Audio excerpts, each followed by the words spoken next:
didn't want to continue with that.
Good morning. We're going to go ahead and get started in about 1 minute.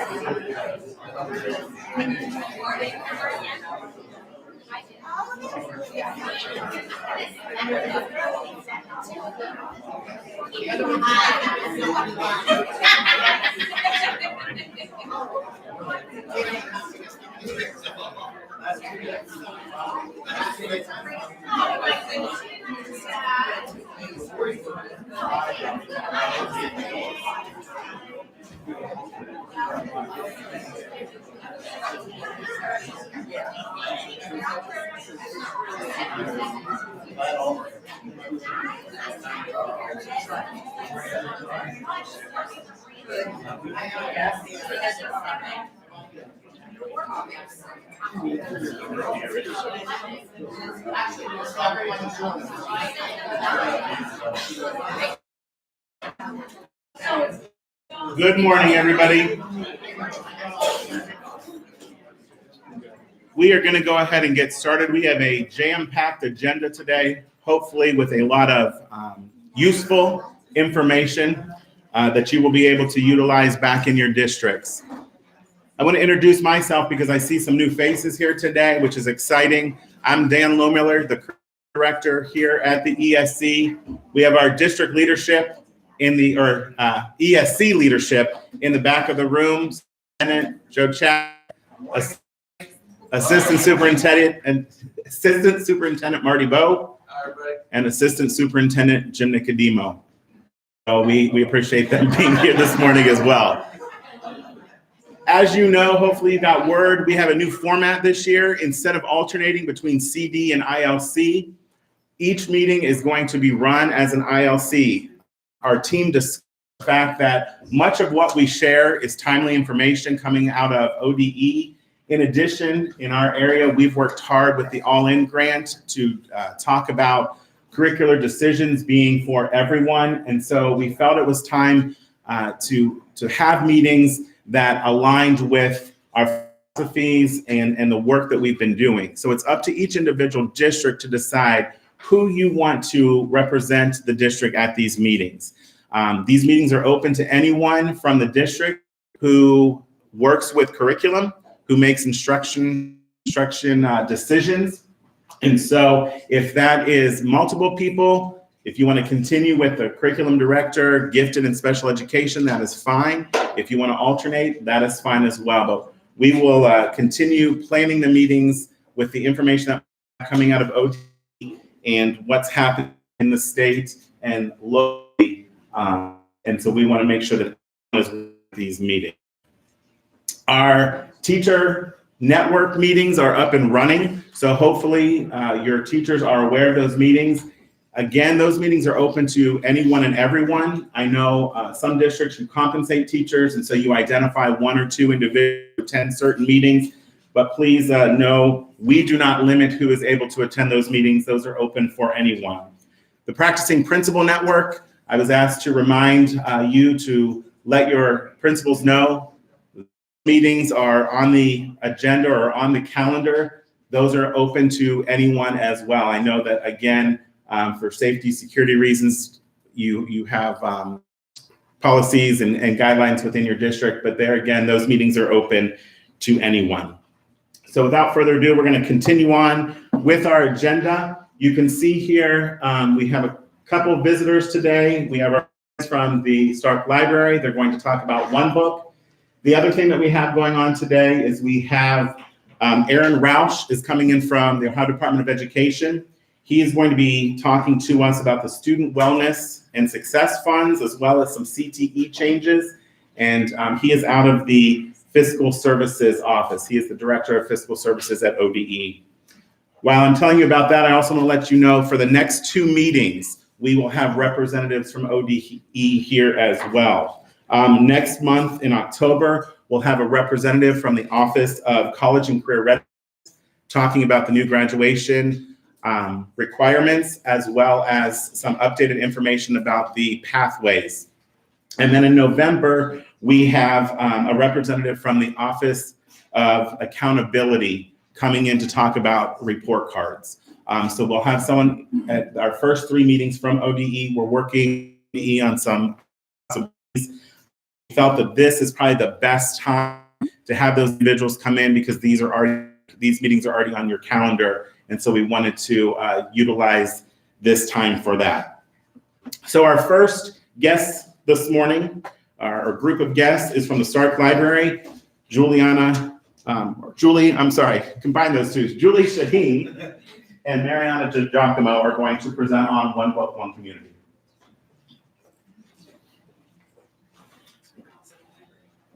Do they? Just combine it. We're always together anyway. Okay. Good morning, everybody. Thanks for having us. We are really excited to share with you information about One Book, One Community, Stark County, and some other really big author events that we have coming up this year. So we're just going to go ahead and jump right in. See here. Okay. So One Book, One Community, it's a partnership between, generally it's a partnership between the community and the libraries. This year, North Canton Public Library is going to be participating with Stark Library, as well as Stark County Mental Health and Addiction Recovery, with support from Child and Adolescent Behavioral Health, Coleman Center, Conquest, Kent State Stark, and Phoenix Rising. We are really excited because this year's book is Beautiful Boy by David Sheff. And middle high school read is High by Nick and David Sheff. I'm going to get into those in a little bit. So this is the book. There's a few different versions of it out there, and the movie came out last fall. For those of you that know the title but not sure why. David Sheff wrote this book about his family. He is a writer. And the thing that we like the most about this story is that it has a hopeful ending. Not to give away the ending, but Nick survives, and which is not common in a lot of the books that are out there on this topic. So we like this because it has a hopeful ending. It's more positive than a lot of the other books out there, and it's really well written.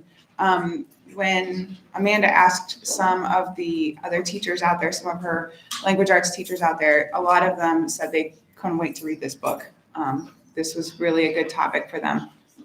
And it's very relevant in our community right now. According to the Seymour study, this is one of the top topics on the Stark County residents. So this is a little bit about about the book. I'm going to go through it really quick though. And who David Sheff is. He's got some other books out there about addiction and alcohol and drug addiction. So a couple big events that are coming up with this. So most of the events that are happening will be in the month of October. And we'll have David Sheff here at the Palace Theater on October 30th, which we're very excited about. It is a completely free event, but we recommend that you register online. We will have book discussion kits, and we have copies of both books at the library that teachers can borrow if they so choose. And we have a lot of book discussions coming up at many of our branches and in public library. So you visit those book discussions. And then the other programs related with community. We have a START conversation on addiction, which will be at Kent State University START campus. And it's what you need to know as a parent. So it's an update. It's a panel discussion update to something that a panel discussion that was done many, many years ago, and what's going on in our community now in terms of and recovery. Starkmar is helping us put this one together, and it should be a really good event. We have Breaking Barriers, which is a program that Travis Bornstein will be doing. If you're not familiar with him, he is a local advocate for drug and alcohol addiction recovery. His son was killed because of an overdose, and he's a really powerful speaker if you've never seen him. So we're really excited. He'll be at 2 different locations in October. A really great program we're excited to host is Child and Adolescent Mental Health. They will be at the Plain Community Branch over by Glen Oak in October, and they're going to put together a program called Start Talking, which is a statewide initiative helping parents to help their children stay drug-free and alcohol-free. It's a great it's going to be a great program for parents with children of all ages, educators, anybody who's interested in this topic. The studies show that the more parents talk to their kids about this topic, the less likely kids are to use drugs and alcohol. The companion books, the main companion book is High by Nick and David Sheff. This book is really well written in terms of it being a quick read. You don't have to read the chapters in order. It's really there are graphics in there with charts and statistics and small short stories. And did it go away? You hear me? There's another mic down there. Is there no? Hello? So High, I recommend teachers could possibly use it in the classroom in chunks. You don't have to read the whole thing. And it would lead to great research projects. And then Hey Kid, a graphic novel. So if there's anybody out there that likes to use different types of text, Hey Kiddo is the story of the author, Jared Kusizaka, and what he went through growing up, being involved in a family that was a broken family and had drug and alcohol as well. And we are going to be showing the movie on October 23rd at Parisippo.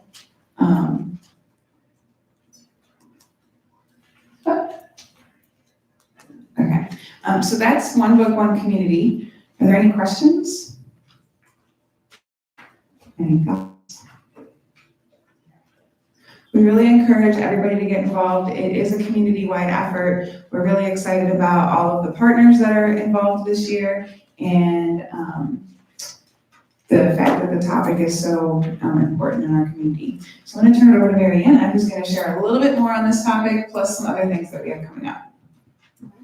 So this fall, we are focusing on addiction and recovery, not only with the One Book, One Community author and supporting programming, but also with our Speaking of Books event.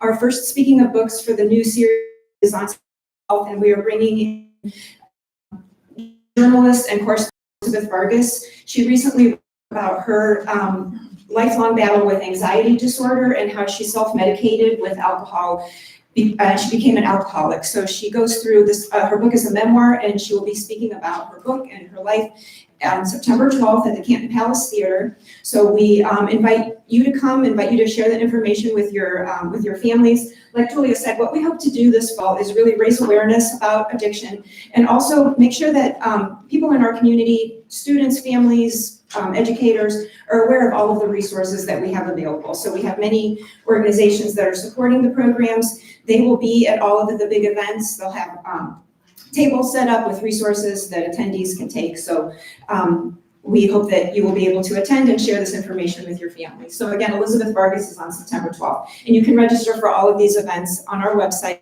library.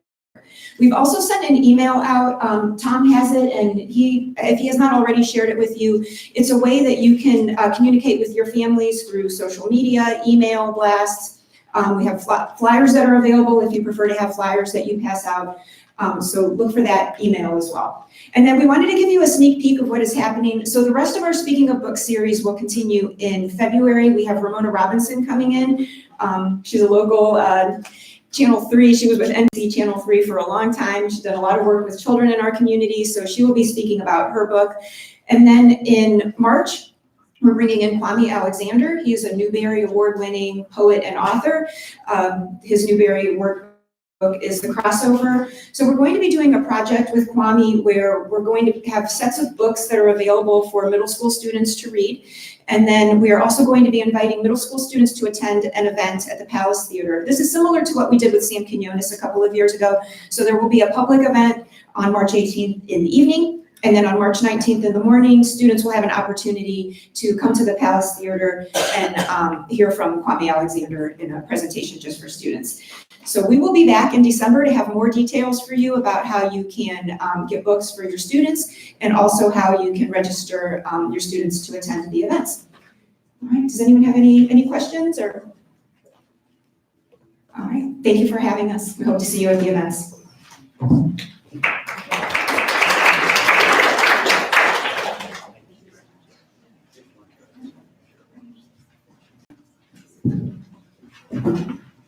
All right. Thank you very much to our friends at the library, always having great programs for our students and willing to come and share with us the information. Want to switch gears now from the library to talking about House Bill 13. All of our schools should have PBIS embedded into the day-to-day operations, but House Bill 318 has some changes for us, specifically in our buildings that house students grades K to 3. Teachers are required with that, and as such, there's been some changes at the state level with the training for PBIS. One of those is a shift from coming only or exclusive from the SSTs to including ESCs in that. So myself, along with Tom Piccari, we have attended a training for PBIS, and it's a train the trainer professional development. And the reason for that is the tier 1 supports. In the past, SSTs come out to individual districts, come out to individual buildings, and they've done that PBIS tier 1 training. That is shifting. Not only is it shifting to the ESCs, but the intent is that districts will begin to provide that training to their buildings. So as changes in leadership, as changes in staff occur, instead of relying on the ESC or the SST to come in, you are going to be identifying a district team of individuals who will be trained in PBIS Tier 1. They will have access to the blended modules, and they will be able to provide that training. The way this works is a district team is identified. They will receive the train the trainer training.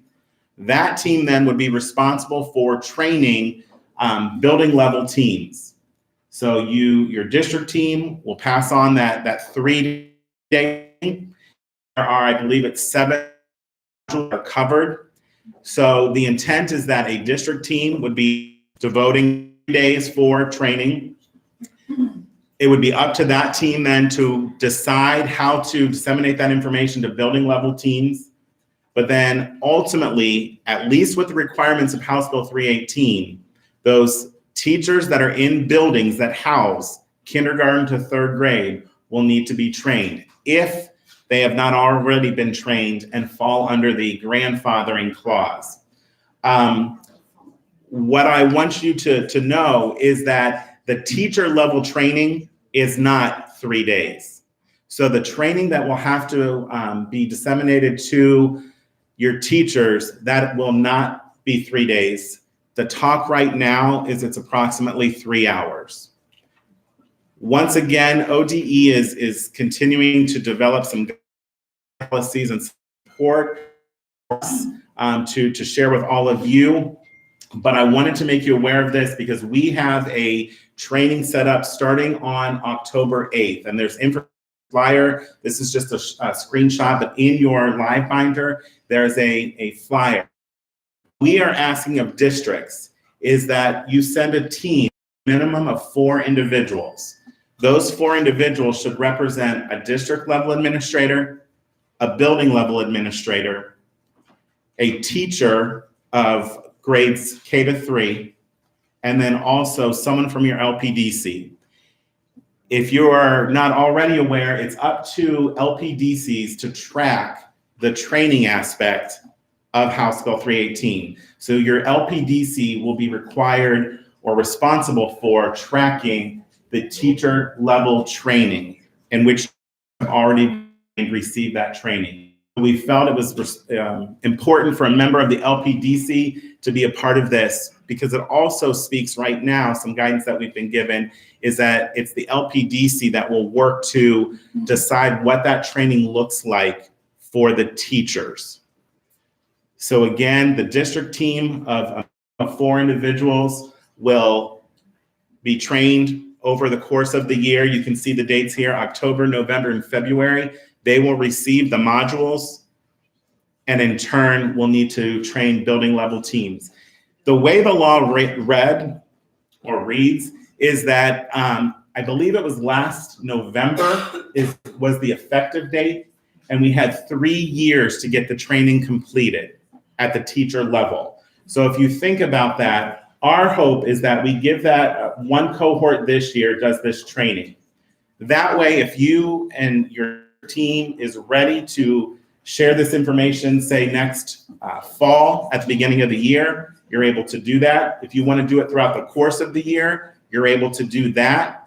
And then you would still have the fall of the following year if you do not implement next year with that training or you still have individuals who need to be trained. I see a lot of discussion. What questions? Yep, Anna? How do we know if we qualify for being grandfathered?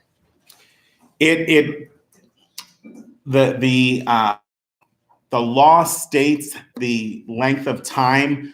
So depending on when you were trained and who you were trained by. So if every single teacher received training from SST, you may fall in that. If not, if every single teacher did not receive that training, you may not. So one, I'm going to say we would want to work with Val Pack from SST to be able to clarify some of those questions as to if your specific or district falls that. So if we had a train the trainer, because ours was trained years ago, and then we've trained and spent numerous amounts of time with the entire staff, especially at the elementary level. Are you suggesting that our staff would have had to come to the SST9 to have that training? No, not necessarily. It could have been in-house as long as those individuals received the modules from SST, which I'm going to guess if they were using, you had a team who was delivering that training who went through an official ODE SST training, so they would have probably been using that information because again, think about the requirement for teachers. They're not getting these full modules, but they're getting information from the modules that the district team is going to get. It's so confusing. In essence, we could have our elementary be covered, but our high school might to have the training. Well, at support grades K to 3. Oh. So it would be, if you're in elementary that goes up to 5th grade, those teachers need to be trained. But if you have buildings that go to 5th. Your 6th, 7th, 8th, and above have to be trained as far as House Bill 318 is concerned. Administrators in the district do.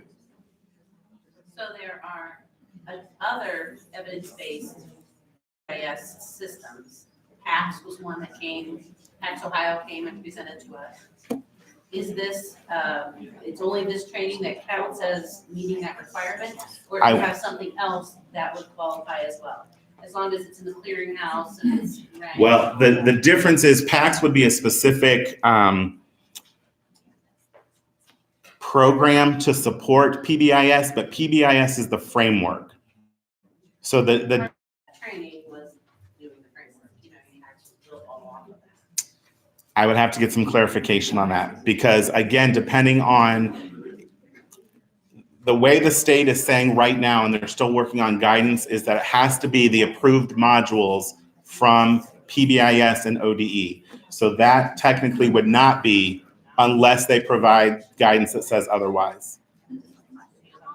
Yeah. Dave? Dan, just to clarify, so let's say in the K2 building, it's just the building team that ultimately needs trained, or it's all teachers in that K2 building that need trained by this team that goes to this training? So all teachers have to be trained, but it's only a district team and a building team that receives the large 3-day train the trainer training. Then the individual team at the district and building level will decide what that training looks like that have to be in that. But it's the basics. It's, you know, what is PBIS, about the framework, but that training is is greatly condensed to about 3 hours as of right now. And they're working on an outline for that training that could be delivered to buildings. So in a 3-5 building, I think what I'm hearing you also saying is it's not just the 3rd grade team. Correct. When you train 3rd, 4th, and 5th. Correct. All right. Yep. Joy. I'm sorry, I piggybacking on what David said, so this 3-day training is for your district. Correct. Now, did I understand that you just said then there's a separate 3-day training for your building? That the district teams will need to present to the buildings. So this 3 hours then is gonna need to be presented to the building level PBIS team. This 3-day training, the way the state has it right now, the model is that a district team receives 3-day training with these modules. They in turn are responsible for training building teams. Building teams like PBIS teams, maybe a building leadership team, maybe a different group. Those individuals will receive the 3-day training from the district team. The teachers then will receive a condensed version of the highlights of PBIS. Anna. Sorry, you also said all administrators. When you say all administrators, I'm assuming you mean K-12. That's all administrators. correct. That's the way the law reads. All right, and they would come to this. No, that would be, they could receive the training just as the teachers would, the condensed training. Yes. Yes. Did you state when the teachers needed to, is there a deadline for when teachers need to receive the 3-hour training? Yes, it was 3 years from the date of the law being effective. So I believe, the law went into effect last November. So it's years from last November. Correct. If my fingers serve me well. Okay. Your fingers are like mine because I do the same thing. I have to make those jumps. I know it's clear as mud right now. We're still getting guidance as well. What's important though is that you understand that districts will be taking on the responsibility of that tier 1 PBIS training. Again, because of turnover, because of changes in districts, that's the intent. We want to make you have the information. We want to make sure that you have the information that you need. So right now, be thinking about that district level team. You will see on or in the binder, there is the form here. Perhaps there's a form here that gives more information as well as a link for registration. The registration is in the a Google form. We ask that you register the members of your team at one time. So you will identify the participants on the district team. Again, a minimum of 4 individuals. There are options for 5 and 6 if you choose to have a large district team. You have the registration deadline. That should not be. That should be September 26th. Thank you. Nope, thank you. Joys of Google, look at that. He just- Magic. All right. We're going to go ahead and continue to move. And this is gifted.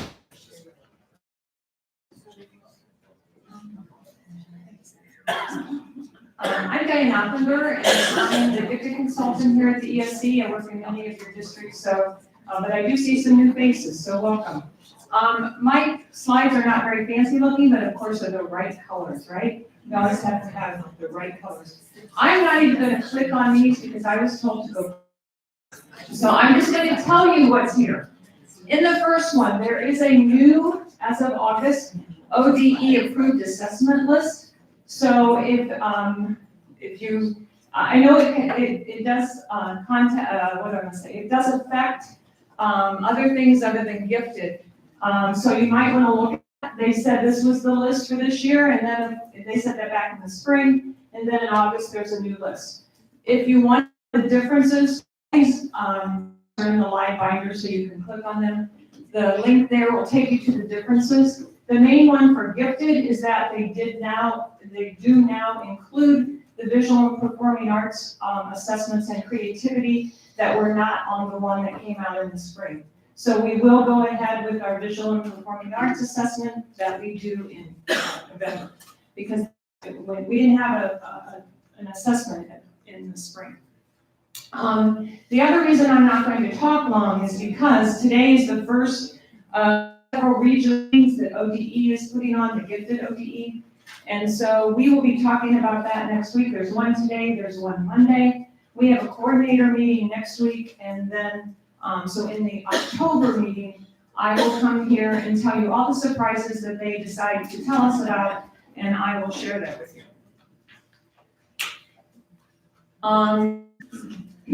I have 2 things. First of all, I'm going to skip to the second one first. There are some gifted PD offerings that we sort of, I don't want to say sort of do here, but some are here, some are around here. And I have that list. It is in the live binder, but there are book studies, links to book study ones that I can help you with, book studies that you can do online. There are webinars, there are OLAC offerings that you can do. So if you're still looking for those hours, remember it's 60 hours in 4 years that the teachers need if we want to count them as served. There are many offerings there, and we will talk about that next Friday at our gifted meeting. So you can, coordinators will know, we'll talk more about that. I'm gonna go back up then. Deidre Stafford is coming here. As you know, I usually bring in somebody every year. We've had Richard Cash, we've had Ian Berg. This year is Deidre Stafford, which probably is not a name you're familiar with. She has co-authored the new version of Bears and Sequel with Rick Wormley. So she is just a no-nonsense type person from Oklahoma. What her topics are going to be, it's not just differentiation, she'll touch on that a little bit, but it's managing it. How you manage that in the classroom, how you assess it, how you keep it going. She has wonderful ideas. I talked to her, it was like, she was my best friend within minutes. I think she will relate well. It is for all grade levels. The first one will be, the first link there is if you want to find out more about her. She has a great website. The site gives you lots and lots of options of things to do with kids. Not quite as extensive as Ian Bird's. Just still has some good stuff. The second link is to the registration. Again, that will be, we'll talk more about it next month, but it'll be October 24th. Same place we've had it the last couple of years over at the church in North. A full day, and the participants will get 7.5 hours of gifted professional development. So as my husband says, I forget to take breaths when I talk. So I'm sorry that was fast, but I think I got it in my 5 minutes that I was alone. So we'll move on, and Dana. Good morning. I think I know most everybody here, but my name is Dana Weber, and I'm the English learner consultant here at the ESC. And I am the voice that ensures that when we talk about all students, we're including English learners. And at every meeting, I'll be providing an EL update. And part of the reason is for compliancy, where we have to show that administrators also had some professional development regarding English learners. So you can count this as your professional development at every meeting. So let's put up here some links to some your housekeeping stuff that needs to happen when you receive new English learners in your district. And I'm not going to open up any of them, but I think most of you are in a good place with these forms and everything. It's just the process of identifying. You have your home language survey first based on the responses. You will administer the OELPS for any new student. The OELPS is the screener, and if they are identified as an English learner, then you put them in EMIS, you determine the services, you send a parent notification home. Note that the parent notification needs to go home annually to any identified current English learners, not just the new students. So some of you, when you send the family reports home for the annual OALPA in the spring, if you include the service they're going to provide students the upcoming year based on those OALPA reports, that can count as the annual parent notification for those students, so that at the beginning of the year, you just need to send it for any newly identified students. Some of you may wait until the beginning of the year to send them all out at once. That's fine, as long as it's annually. The Ohio Department of Education has a draft parent notification that's in the communications process right now, so it will be released sometime soon. It's an updated one from their previous form. So in the meantime, if you're using the same old forms, that's fine. You can use any form. It's just a sample form that you can use for that. ODE does have, for the OALPA results, if you hadn't sent those home yet, they have some examples of it translated to different languages. You just need to change some of the dates. Also, your EMIS coordinators will have received, your EMIS coordinators and superintendents will have received a file with EL verification scores, so that you can dump those consortium numbers. We have a tool that we sent to you. You had to have 10 or more students to receive that file. So we got a few emails from folks who didn't get a file. It's because you didn't have enough students for that. A reminder that this year on the report card, the N size is down to 15. Wait, is it 15 this year or 20? 15. It's 20. For 18-19, it's 20, which will show up on the report card this year. So if you didn't have enough English learners prior to count for the gap closing, you may count this year if you had 20 English learners in your district. Next year is 15, and that's as low as it goes. So you did that before you made this year. Thursday, they do school tours. We visit different schools and their programs for English learners. Then the conference is Friday and Saturday. You can use Title III money to send your any staff there. And I will be getting for consortium members, where I give you back money to spend. That will be coming shortly. So a lot of us don't have enough to cover a conference, which is why we're in a consortium.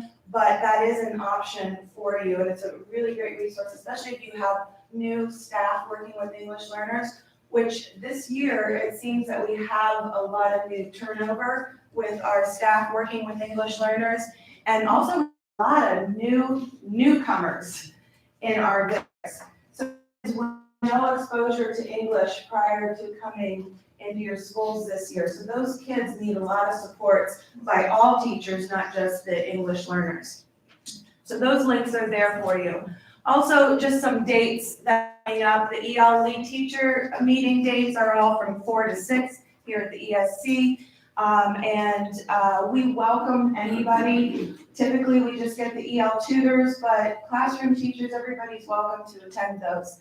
And then at the bottom, I have consortium coordinator meetings. Those are right before the Title I meetings, from 10 to, so the Title III is 8:30 to 10, 8:30 to 10, and the Title I is 10 to 11:30.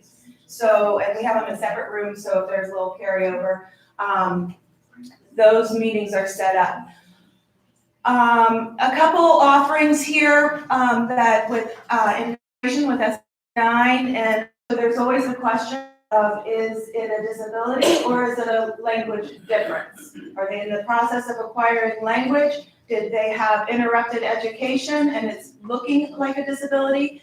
We have some experts coming. We wanted to have Steve Gill, who's coming in June 1st, because he goes through the EL critical data process, how to determine if you even get to the ER process. So it's a 2-day training, and we're really excited to have him here in our area. He's been to Ohio several times. I've seen him have books out, critical data process, that are a great tool to determine when you get to the testing point. On December 17th, Dr. Samuel Ortiz, so we flipped in the order we wanted, but this is national presenter to get them. Samuel Ortiz is the expert on culturally appropriate assessments and how to assess culturally and linguistically diverse students. So he's coming to address that issue, different assessments that be culturally sensitive, or how to assess a child when you don't have a bilingual psychologist, which we're supposed to have, but we don't have those, or in English or novel. So he will be addressing those. Those are open, free to any district. That will be going out. We will be sending, as soon as we get the registration information and everything up, we'll be sending that out to all of our SST districts, and then it will open up statewide, and both of these are crowd. So we're going to send it out to our districts first to give priority for our districts and open it up. Also for metrics, if you have EL teachers out there working with students and they don't seem to have any materials, I've got a lending library, and I'm doing a show and tell on September 10th from 5. I have a feeling we'll be here at 7. But I bought a lot of new materials this summer and books by some orientation. These are consortium here, so I apologize if you're not in the consortium. Title III orientation, 101 ESL, everything. So if you're new in the EL program in your district, you want to attend, and it's also the consortium that we have. And then in the afternoon, and I think we may need this up for all, and we're doing a training, 3-hour training. You have that meet with your family. So we have interpreters hired on an as-needed basis through us. Those interpreters will be at that training. In addition to that, if you have in-house folks, so if you need some of your language teachers, you have parent volunteers, you have interpreters that you use, and that they come to them. Any interpreter hired through us, we'll pay her, and we'll pay her. If you have psychology teachers that typically sit in IEP meetings with parents, I recommend that they also attend, because it's not just for the interpreters. It's how to get control of interpreters. It's how to get control of a meeting where you are the educator and the interpreter is not leading the meeting. So it's for dual, for native or monolingual folks and duolingual. So I recommend that you send that to, you send staff to that. I think what I'm going to do is I'm going to registration. And that's any question for me. I had so many newcomers who have those transcripts from other countries. Keeping in mind that they have the same graduation requirements, however, and have to take the same test and have the same, they have the same pathway options. There's no alternative specifically for English learners. But we can at least honor some credits bring if you need assistance in I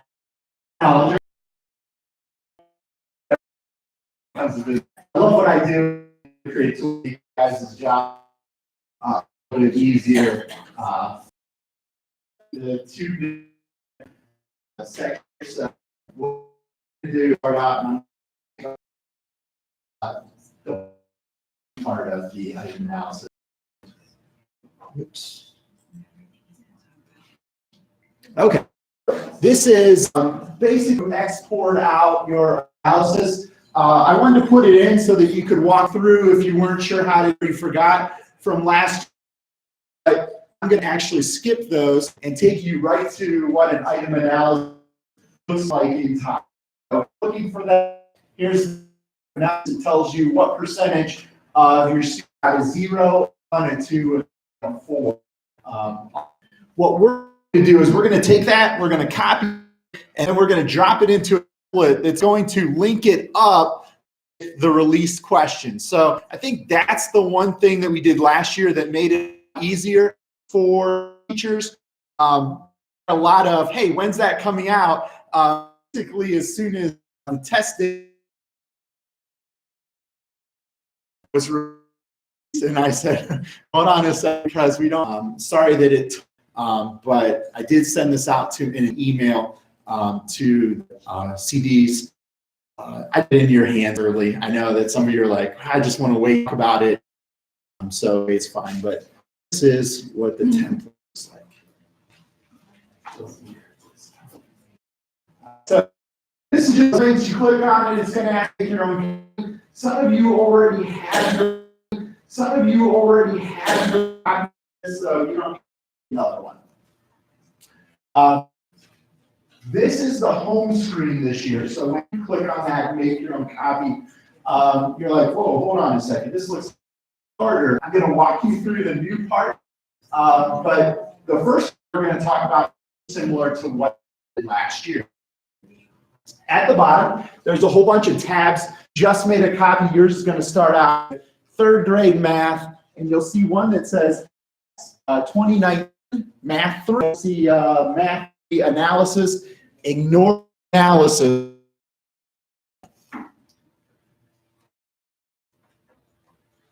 When you do that, it's gonna pop up a screen that looks very similar. If we started copying the ratios and proportions all the way to the end, we can go ahead and click on the cell that says paste here, hit Control, everything drops in, it lines up perfect. As long as you're on the right test, okay?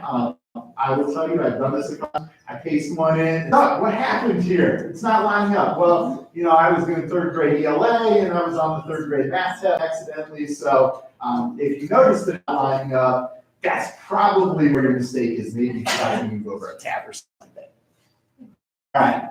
Now,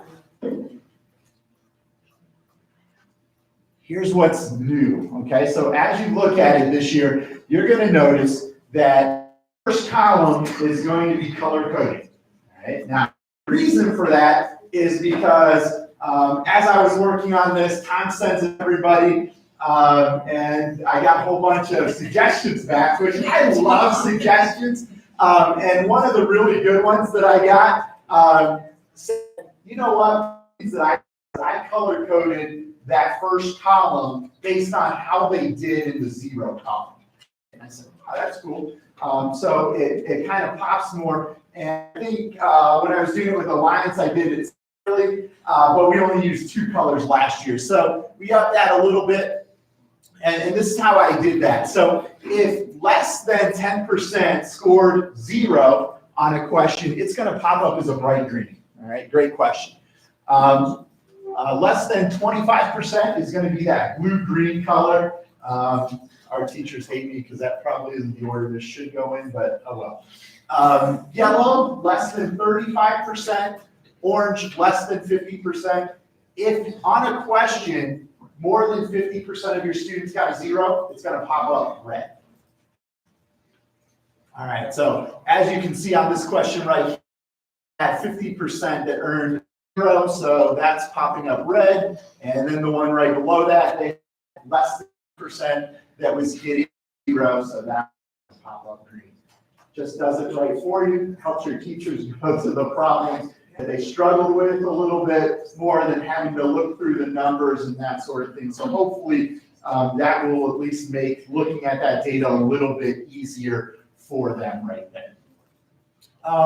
This one is a math standard. So those that you see on the side, those are actually the standard, not the question. And I think we're all the one thing I haven't found a way to export out or get in its own is the one of the things that show up on the math standards is some of them involve modeling and reasoning, some of them do not. You'll be able to tell that by actually reading what it says for the standard.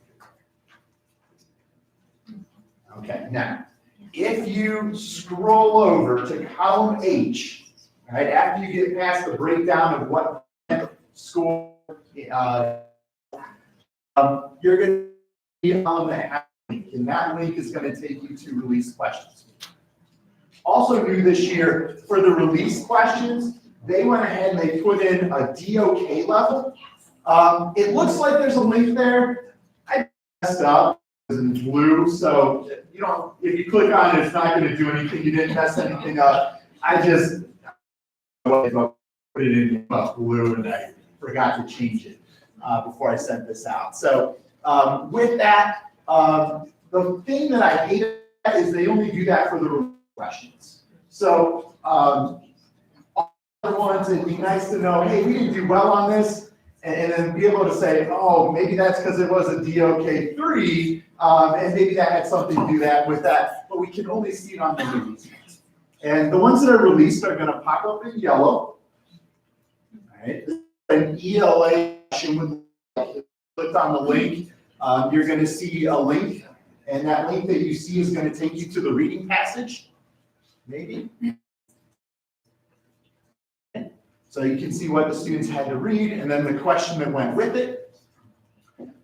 This is what a math one's going to look like.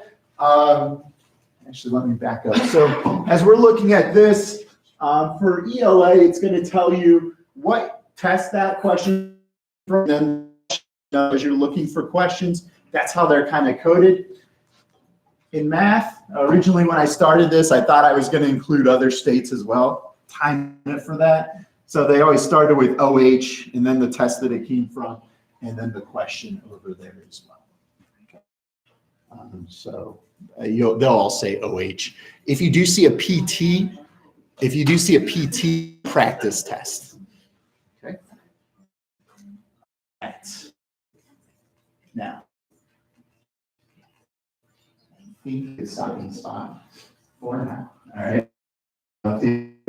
Yeah, 10-minute break, and then we'll start back up with OT. Okay, so 10-minute break, and we'll see you guys back here. Oh my gosh.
That's fine, yeah.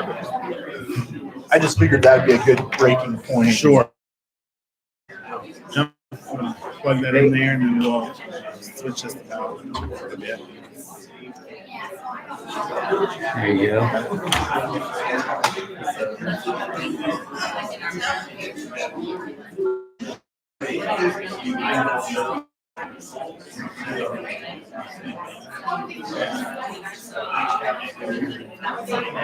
It did pop up, didn't it? You just did pop up. Where's the jump drive?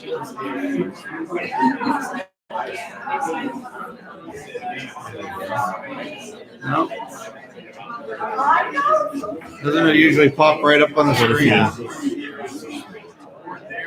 This is like super slow right now. You notice that? Like when I was jumping. Here we go.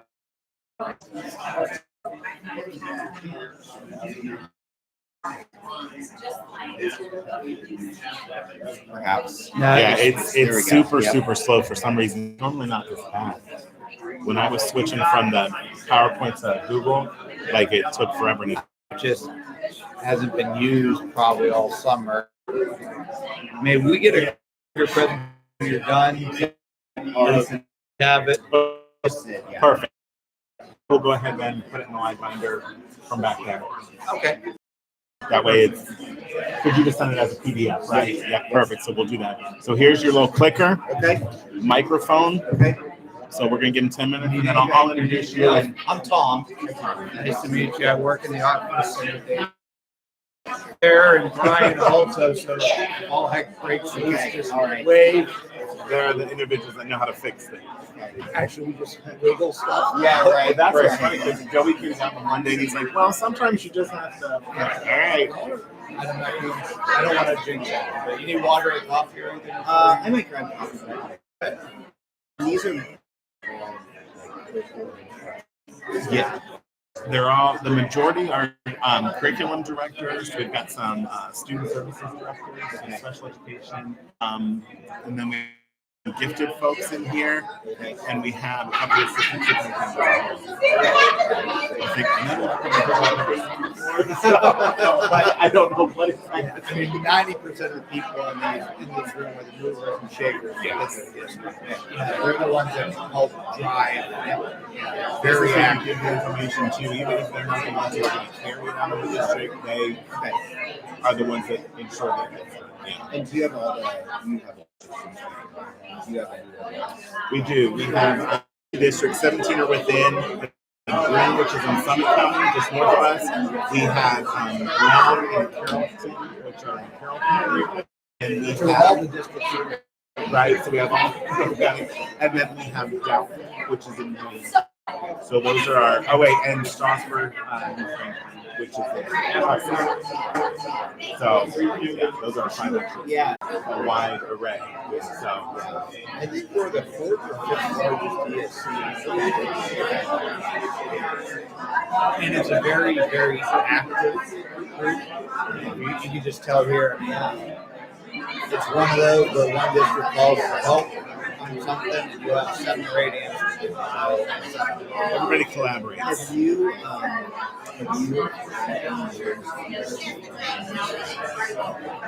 Not specifically on that, and really not. I'm aware of I know we're starting to get emails from vendors. So yeah, I just got one the other day that listed, it was to the superintendent here, that listed the amount of money that all the districts are getting. So that was funny because they didn't even know who they were talking to in a sense, because they must have known that there's a green, but they pulled all the greens from all over the state. And there's 3, because I used to work in green, so we would constantly get things for the other districts, which wasn't bad unless it was a lawsuit, and then they're freaking out me like, wait, this isn't us. And then they were just trying to get some of that money. we are obviously trying to discourage Oh, absolutely. that, but no, Absolutely. like that for some districts, like it's that would be the easiest thing. But I mean, having a strong PBIS or to,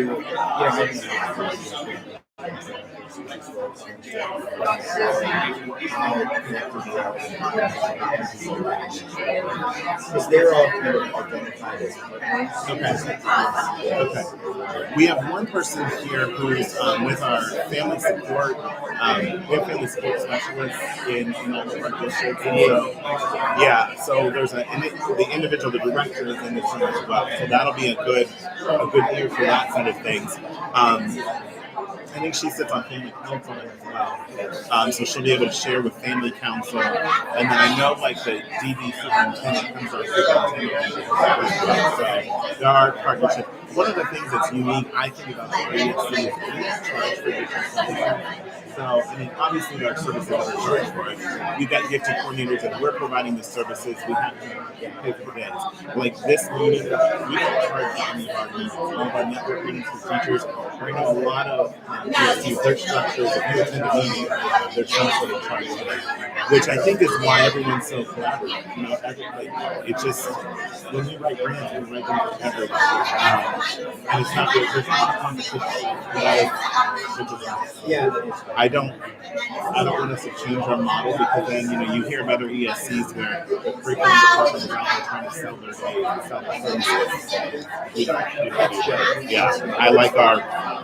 It helps us, the teachers. If they need help and we're available, here we go. No. All right, so grab a cup of coffee.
Downloading and uploading and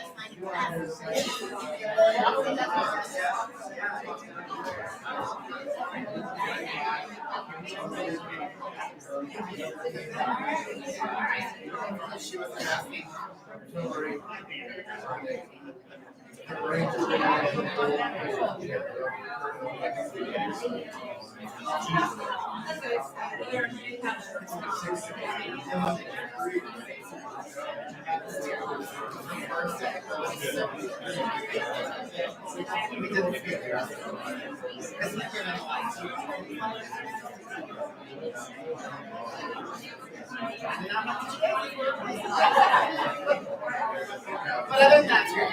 Class is done. Yeah. So you're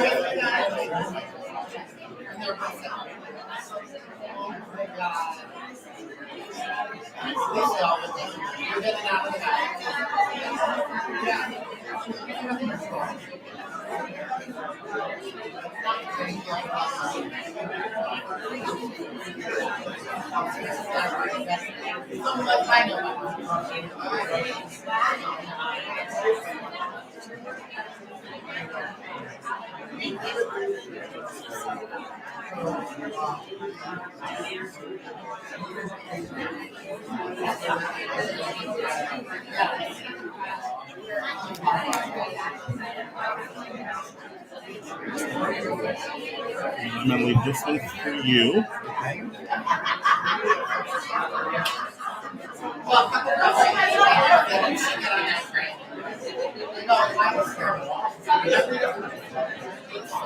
We're gonna start back on in 2 minutes. We're gonna start in 2 minutes.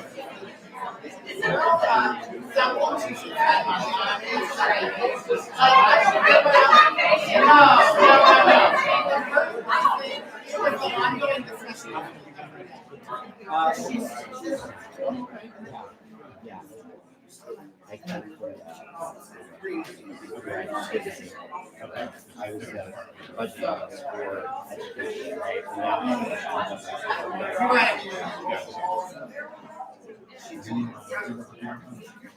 Yeah, I do. Yeah. Yeah, that's right. Okay. Yeah, she's great. She's great. I think she has been at just walking around. Yeah.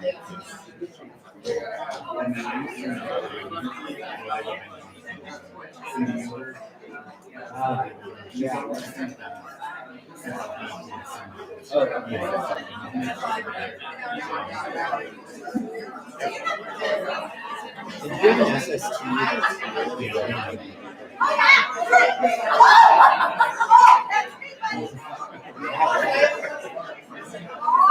I'm reading the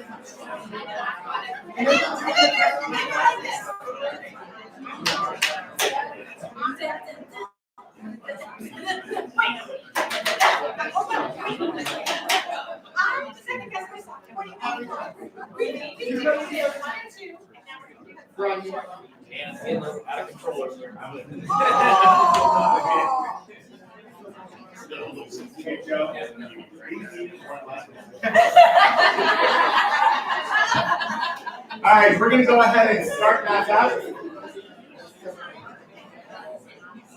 We are happy when our friends from the Department of Education can come and address the group. I told you at the beginning of the meeting that we have someone from ODE at this meeting as well as our next two meetings. Right now, we're going to be able to get information from Aaron Rausch. He is the Director of the Office of Budget and School Funding, and we appreciate him being here, and he's going to take it away and give us some information about budgets and finance. Great, thanks so much, Dan. It's good to be here. I don't think I've been to the Starr County ESC, and so I appreciate the invitation. It's good to be here. I also am usually not speaking to a room full of curriculum and instruction folks. Usually it's to a room full of treasurers. So we're also kind of mixing it up a little bit.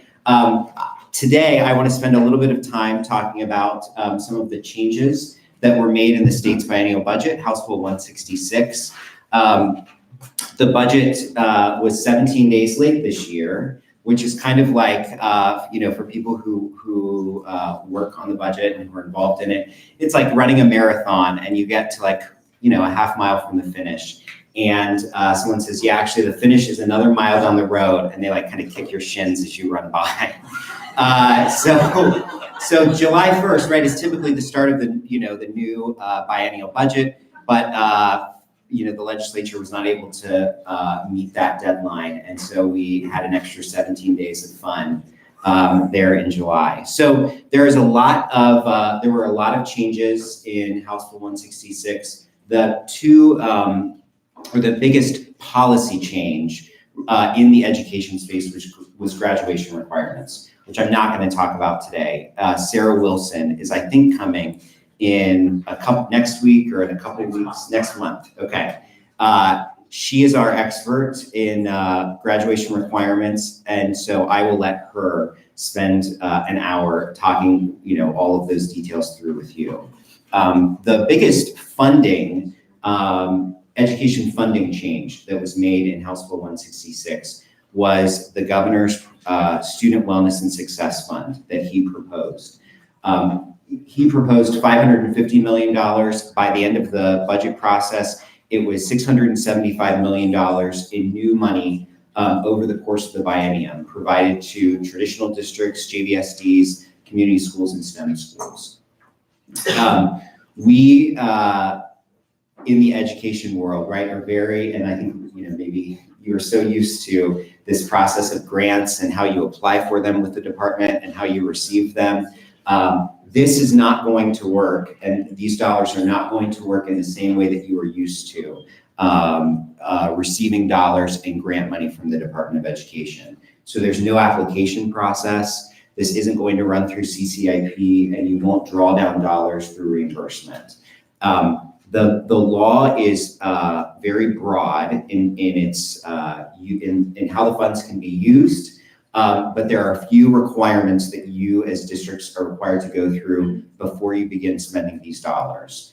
And the first thing is that you are required to develop an implementation plan and do so with a community partner.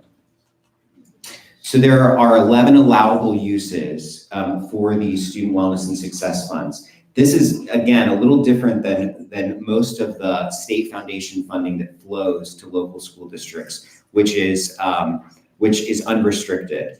And so local districts get to determine based on their own, priorities and needs, how they want to use these dollars. The student wellness and success funds are restricted to these areas. The purpose, the policy goal that the governor and the lieutenant governor were looking to address were the non-academic barriers to student success and academic achievement. And so we're not talking, and so these dollars over the next 2 years were not intended for additional resources going into the classroom. They were intended for some of the non-academic barriers. And I know that that school districts in small and large ways are already engaged in this type of work. I'm not going to read through the list, but you can see there are pretty broad categories: mental health services, physical health care services, mentoring programs, family engagement and support programs. And so there's a lot that falls within these 11 areas of restricted use. The bill requires that you sit down with one of 8 identified community partners, which are listed here, one of which includes an ESC, and to sit down and with one of these partners and identify and create an implementation plan. That implementation plan does not get submitted to the department. It's not something that the department is going to approve or review, although we're happy to provide any sort of technical assistance. I'll speak a little later about our thoughts about how you might approach that implementation plan. But our thought is, and the intent and the purpose behind this is that you're sitting down and working with organizations that, again, are already engaged in this student wellness work, mental health, physical health care services, your Adam H board, your local county board of DD, sitting down with them and identifying what is the best use of these dollars, what are the services, what's the technical assistance and support that they might be able to bring to the table, and how might you leverage these student wellness dollars to expand existing initiatives, to create new initiatives, but also to fund existing initiatives that you might have. So the $675 million is distributed, $275 million this year and $400 million next year. The funding is provided on a per pupil basis that is scaled based on the census poverty data that is available for each school district. So the higher the percentage of poverty in a school district, the higher the per pupil amount, which is up to $250 per pupil. Every school district will receive at least $25,000 this year and $36,000 in fiscal year 21, although many districts are receiving significantly more than that. That minimum really is to protect very small districts or districts that may not have a high percentage of students in poverty. And unlike how some other components in school funding, in the school funding world and foundation funding world work, we will be paying based on enrollment and we'll pay directly to where students are attending. And so if you're an open enrollment district, or if you see students leaving to go to community schools, we will be paying you for the number of students that you are actually educating. And that's how the funding is calculated. And as I said earlier, this is unlike other grants and all of your federal dollars that you are used to receiving, where you have to apply for the funds and create a budget in CCIP and wait to get that approved, and then only draw down funds when you have expenditures. We will be distributing these, and the law requires us to do this in 2 payments, half the amount in October and half the amount in February. This will go through the normal foundation funding process, and we've worked with the state auditor's office to set up a new fund for these dollars to go in. Another, I guess it is a benefit, right? Another benefit of this not being federal money, where there's, where there are time limits associated with these dollars, is that there is no requirement that every dollar you receive this fiscal year gets spent this year. There's no concept of carryover. And so really, we want districts to be thoughtful and approach the planning process to determine, what are the best ways to use these dollars. The district shouldn't feel compelled to feel rushed, right, to spend these dollars. We know that the school year has already started. Don't feel obligated that you have to figure out a way to get these dollars out the door before the end of the school year.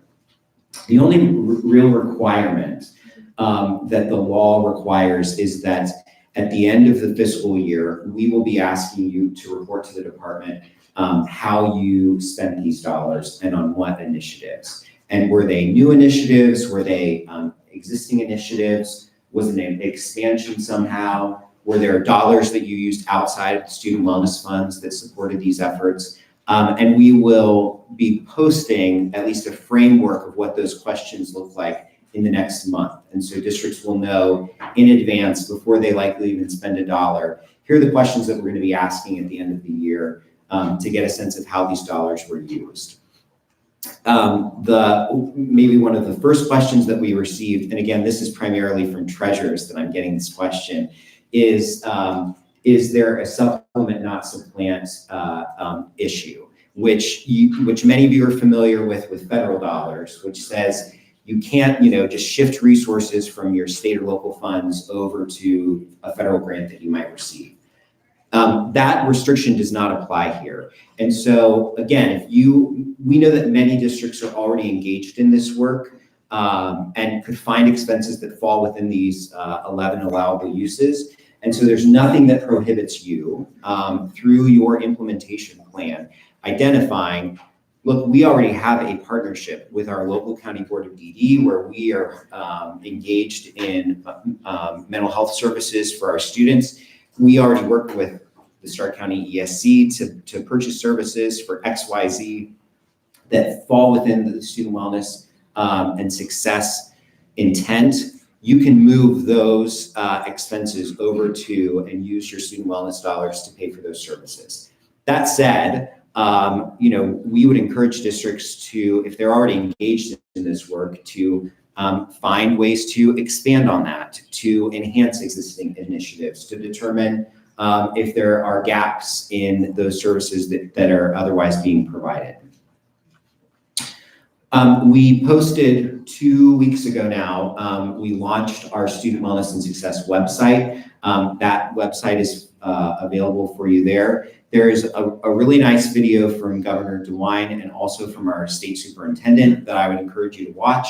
It really sets the tone and the intent behind how these dollars were intended as things moved through the state budget process. We've also started an FAQ, which we will update continually over the next several months.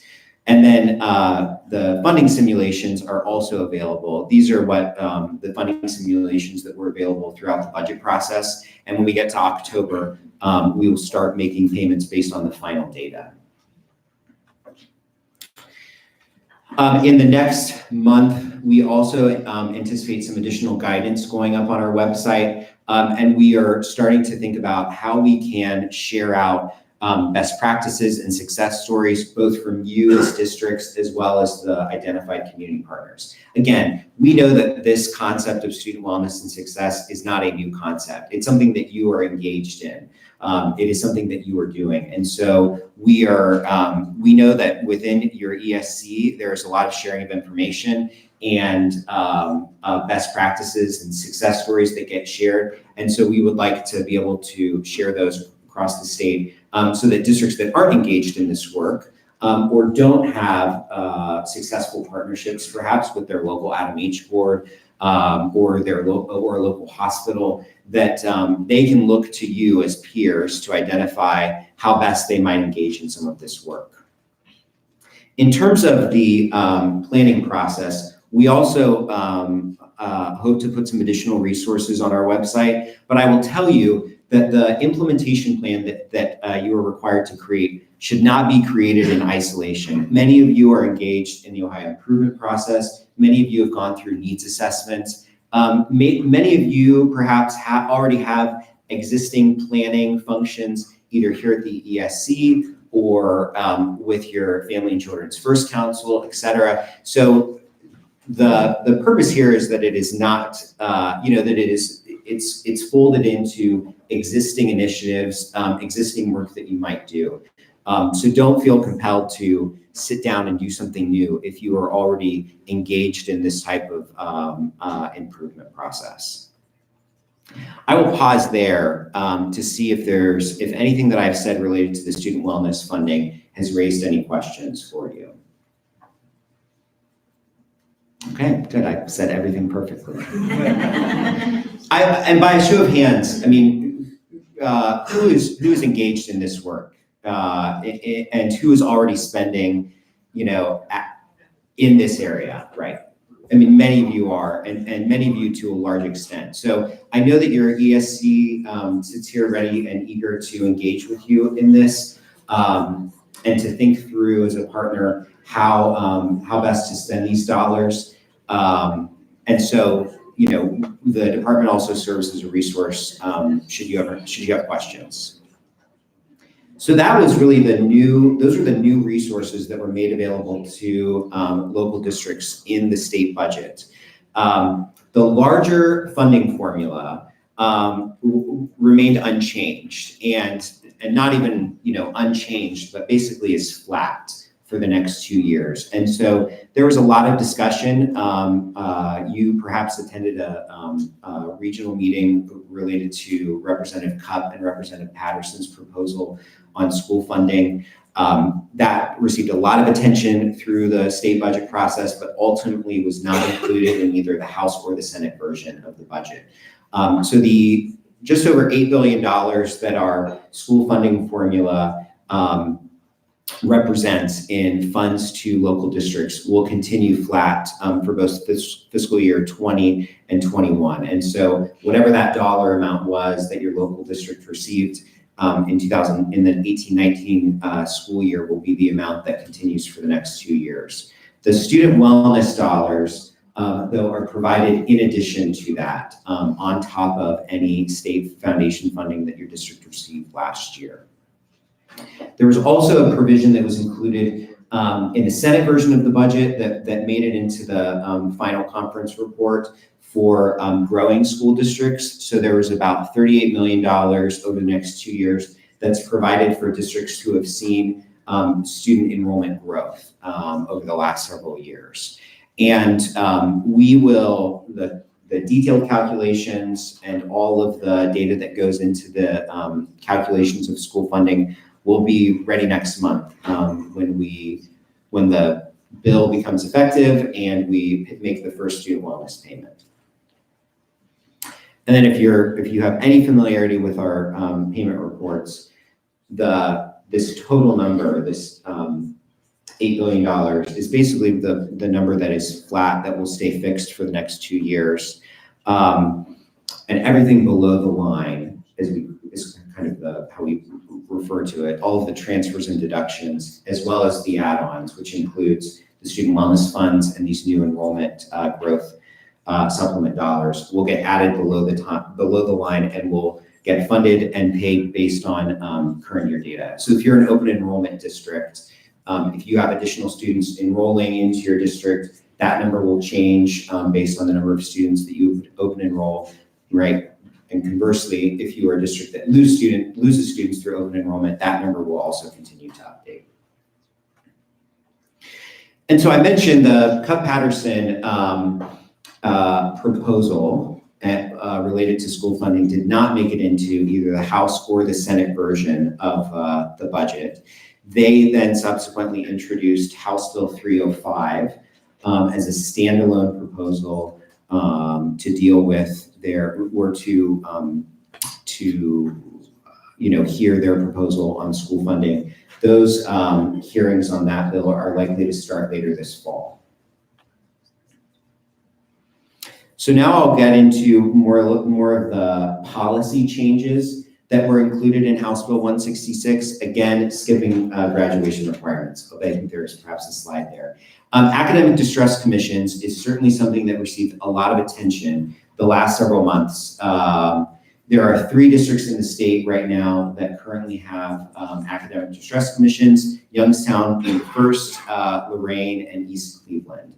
So the legislature, the House passed their version of ADC reform, which was basically to dissolve the existing ADCs and go to more of a building-based approach for dealing with school improvement. The Senate had proposed their version that never made it in. Ultimately, where we landed in conference committee is a moratorium this school year, for the creation of new academic distress commissions. And we will see next Thursday, when the state report card comes out, if there are any districts that would qualify in future years for that, or if the existing ADC districts potentially move out. There's one district who is at risk of receiving an academic distress commission this year, had there not been a moratorium, and that was Dayton. So we will be watching that closely, as no doubt the legislature will as well. And again, Sarah Wilson is going to be with you next month to talk about graduation requirements. So I will skip that, as it is not my area of expertise. In the area of career tech workforce development, the budget sets aside $25 million in each year of the biennium, which is a very significant investment in the career tech space, related to industry recognized credentials. There are 3 parts to that $25 million. There is a reimbursement component, there is a bonus component, and then there are startup grants. So the reimbursement is an expansion of an existing policy and initiative that has existed in our budget for the last several years. Previously, up to this year, you've been required to pay for the cost of a credential for students who are economically disadvantaged. So if an economically disadvantaged student is, let's say, in one of your IT programs or in a career path that terminates with a credential, you as the school have been required to pay for that test. But then based on your EMIS reporting and who's earning credentials and who you report as economically disadvantaged, the state will reimburse you for the cost of those credentials. That amount expands in this budget from $750,000 to $8 million in each fiscal year, but it also expands from not just economically disadvantaged students, but to all students. Our Career Tech office will be in the next month releasing some additional guidance about and some FAQs about the more technical side of things in terms of who this applies for and what courses and what credentials and that sort of thing. So this is basically just an expansion of an existing initiative to now apply to all students, not just economically disadvantaged students. Part 2 of that $25 million is $12.5 million each year to pay a bonus to schools, $1,250 for each student who earns what is called a qualifying credential. And so we have, and many of you might be familiar with our industry recognized credential list. And so this is the list of credentials that you're required to pay for, that we will reimburse for those economically disadvantaged students. This bonus program will be a subset of that list. And so the bill requires the Governor's Office of Workforce Transformation to basically identify priority in-demand credentials. These are likely going to be in the health, IT, education fields where there are credentials that students can earn. And if students earn those credentials, and again, based on reporting that you already do to the department, we would provide $1,250 for each student who earns one of those credentials. And so this is slightly different, a slightly different policy approach than what Governor Kasich and previous General Assemblies have approached the career tech education space in this area. Previously, there has been this incentive to start career tech programs because there are additional career tech dollars available for schools who start these programs. Foundation funding is flat for the next 2 years. And so we certainly heard, right, that really eliminates any sort of incentive and actually creates a disincentive for us to start any new programs or to encourage students to go into those career tech programs. The policy lever here, though, is right. If you are encouraging students to enroll in these career tech programs that terminate with these priority credentials, right? There is some bonus money available to school districts for students who are successful in those. The last part of that $25 million is $4.5 million each year, which will basically serve as startup grants. So if you are a district that does not have a career tech program, and specifically a senior-only credential program, so not a traditional career tech program where students are going to your career center half day or the whole day, but a program that can be provided through the traditional high school where students can take a few courses their senior year and earn an industry recognized credential. There'll be some dollars to support startup grants for that purpose. Again, more information coming on that later this fall, but we would anticipate that running either through or similar to the existing career tech program approval process. Some policy changes related to educators. There are no districts here in Stark County that this applies to, but the minimum teacher salary schedule increased from $20,000 to $30,000 in the state budget. There are 9 districts in the state, I believe, where where the starting teacher salary schedule, right, it is like a little unbelievable, is below $30,000. So it impacted very few districts, but we were happy to see that. College Credit Plus, we're here on a branch of Kent State's campus, and I know that Stark State has a huge presence in the College Credit Plus arena. There are additional dollars in this budget to support teachers to go to get additional credit hours so that they can teach the College Credit Plus course at the high school, and so that you don't have students leaving to go take college courses on the college campus. The lowest cost delivery mechanism for districts in terms of the credit hour cost is when the high school teacher is teaching the course on their campus. And so $3 million is set aside over the next 2 years. The application was released last Friday. Consortiums are encouraged, ESCs are eligible to apply. This is not the first time that a grant opportunity like this has been made available through the budget, but there is a tight timeline. The applications are due at the end of September, so we can make those awards and get those dollars out. So that grant opportunity is already available. There also was a focus on computer science and IT, and this was part of the Lieutenant Governor's Innovate Ohio proposal or policy initiative. So the budget sets aside $1.5 million, again, over the next 2 years for existing licensed teachers to get reimbursed for the cost of the credentials and courses that they need to get the additional computer science license. The thought here is that this funding would allow for an additional 900 licensed computer science teachers. And the thought here, right, is that it is a pretty long process, right, for someone off the street to go through an educator prep program and get a license to teach. And so the focus here is on existing licensed teachers. Yes. For the computer science, is that for the teacher applies for it, or is that a grant written by the school? How is that different than if they're working to get their credential to teach CCP?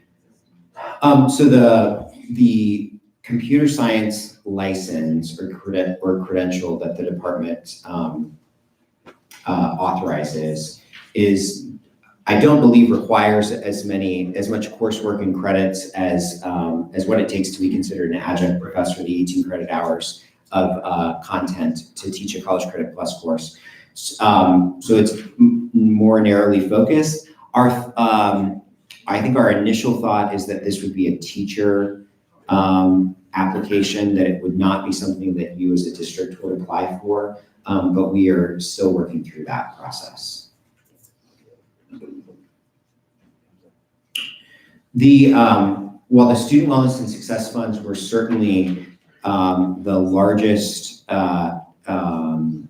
funding increase and the largest policy area within the department's budget, there were also several other behavior prevention initiatives that were designed to complement that and that were included in either our budget or other state agencies' budgets.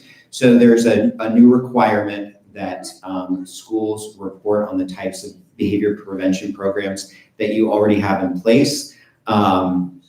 And that likely will be through a partnership with the ITCs in the state, and it will be, kind of a survey approach that we use. But we're hopeful that that data will inform then some other money that was set aside in the budget for behavior prevention.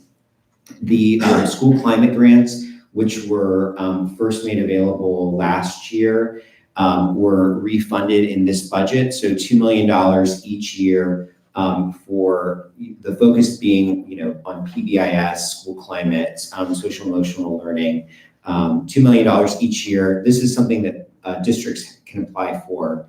And every district that applied last year was funded with a little money left on the table. So I would encourage you that if you didn't apply for that last year, to do so this year. It's $5,000 a building, up to $50,000 per district.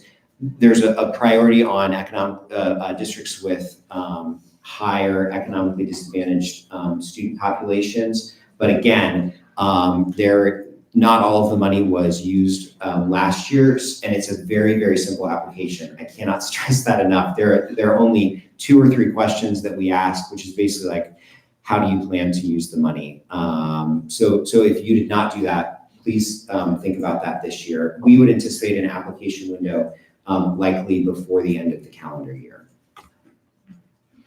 And so with that reporting that schools will now be required to do, there was an additional $2 million that's provided over the next 2 years that the department is required to send to educational service centers to provide professional development opportunities to schools in support of the behavior prevention initiatives and activities. And so the information that we get through that data reporting will attempt to inform, gaps that exist in terms of the types of professional development that are available for districts and perhaps areas of focus.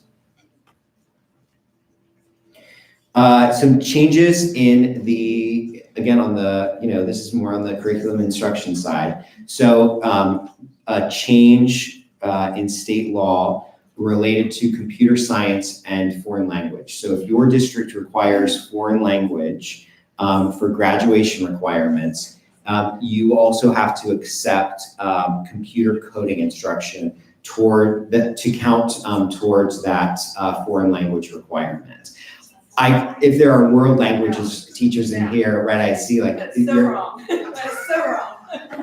Understood. This is. No, you're using the same sections of the brain. No. Danny, you're just worried that's gonna get added to your job. I'm really glued to Brian, if so. So we'll be getting the effective date of all of these policy changes is mid-October. And so our commitment is, if we don't already, to get updated guidance documents and FAQs on our website by the effective date of the bill. Again, this is only if your school requires foreign language for graduation.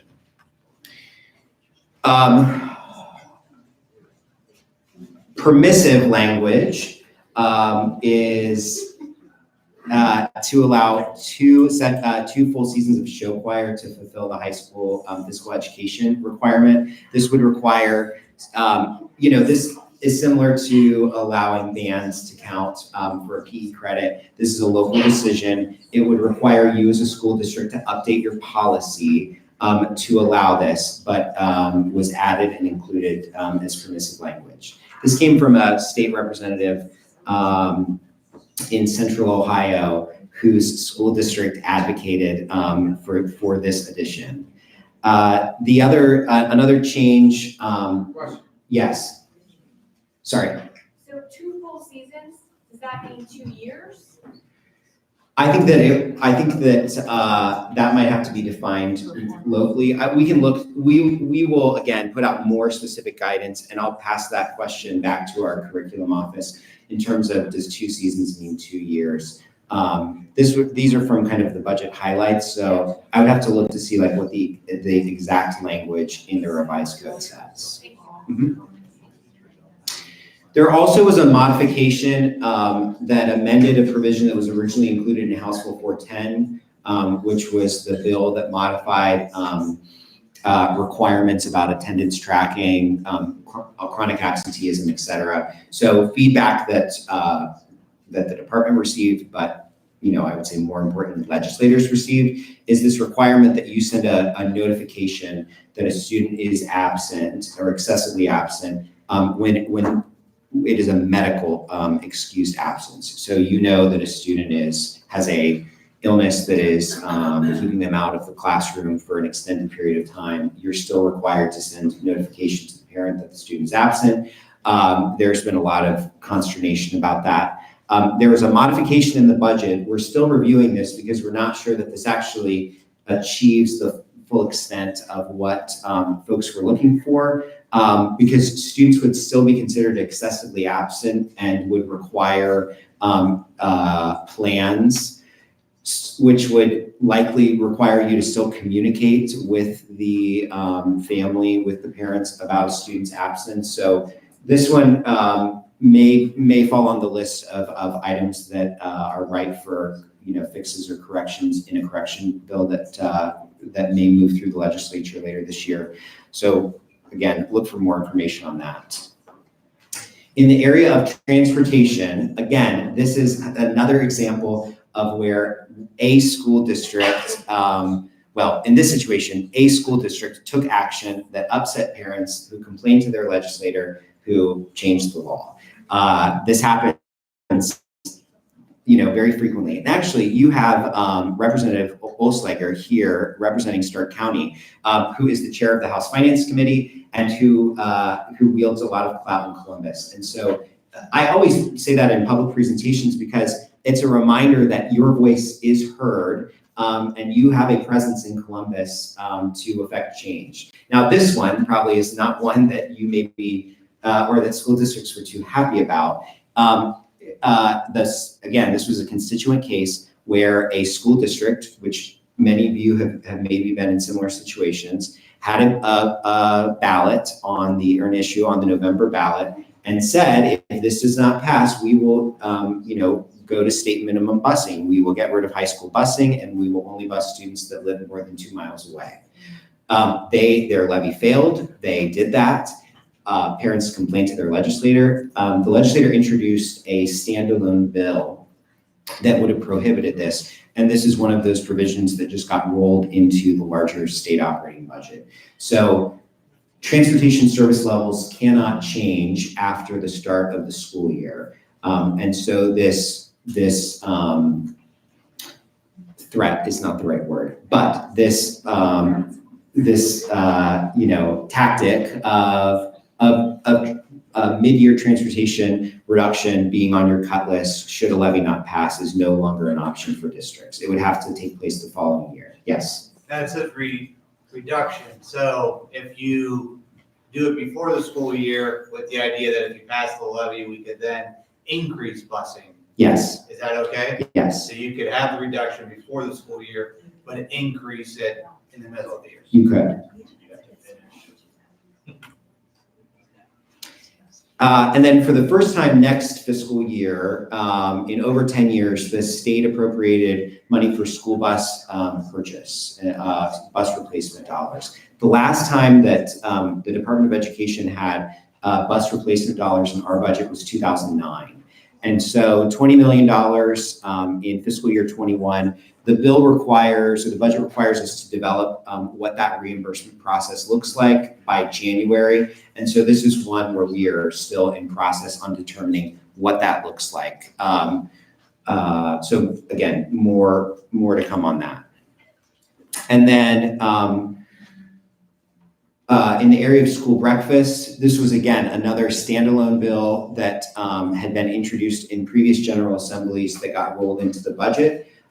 There is a requirement that, and this gets phased in over the next several years, starting next year, if you are a district that has more than 70% of your students economically disadvantaged, you're required to provide or offer school breakfast. And then that threshold drops to 60% in fiscal year 22 and 50% in fiscal year 23. There's most districts who have those levels of economically disadvantaged students are already providing breakfast. And the bill includes a provision that a district can opt out for financial reasons. This is not helpful for me without my notes. There were, this again is not the exhaustive list of everything that was included in the budget. These are the highlights. There were, I mentioned that the Cup-Patterson study or the recommendations were generally not included in the budget. There were a few studies that the department is required to engage in, one on early childhood education and one on how we define economically disadvantaged students. Those were both things that the Cup-Patterson work group had discussed and were engaged in. And so, but those were really the only two issues or items that they had discussed that appeared in the final version of the bill. what questions do you have on things that you heard about that were in the state budget that I maybe did not cover? There has to be at least one. No? Okay, well, thanks again for the invitation to come up. My contact information is here. I think that the presentation will get loaded into your live binder. It's already there. While Aaron was talking, I did put his presentation in the live binder. If you refresh the live binder, it should show up for you under one of the tabs. Under the content tabs, you'll see the ODE budget presentation is there. So thank you very much, appreciate it. The other thing I want to say, Aaron mentioned the CCP credentialing, and I've received a couple emails, a couple inquiries. Is the ESC going to apply for that grant again? When Dave was here before, we partnered with Kent State to provide credentialing. We are looking at that right now. We're reviewing the requirements of the grant, but you can anticipate that we will be applying for that grant in order to offer that to local districts and get you some additional teachers who are qualified as CCP instructors. So don't have details yet. Like you said, it just came out on Friday. So we are looking at that because it is a very tight turnaround. But we have some meetings scheduled in order to review all of that. So thank you very much. Appreciate it. And we're going to have Brian head back up here. Okay.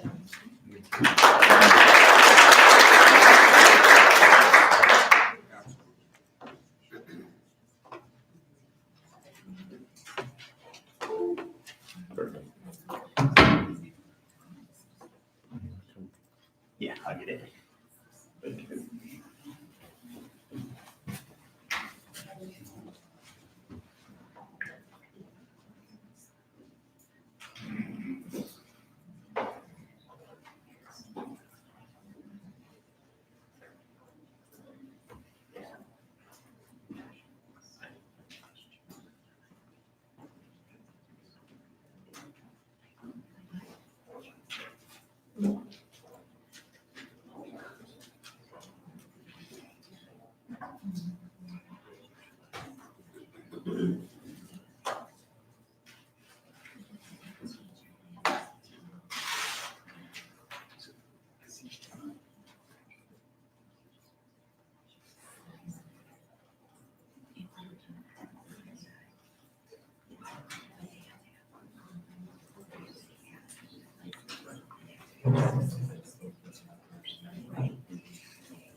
Okay, so you guys are back to having to listen to me again. So here we go. Now, unfortunately, when they gave me that break, it gave me some time to think about some things that I forgot to mention.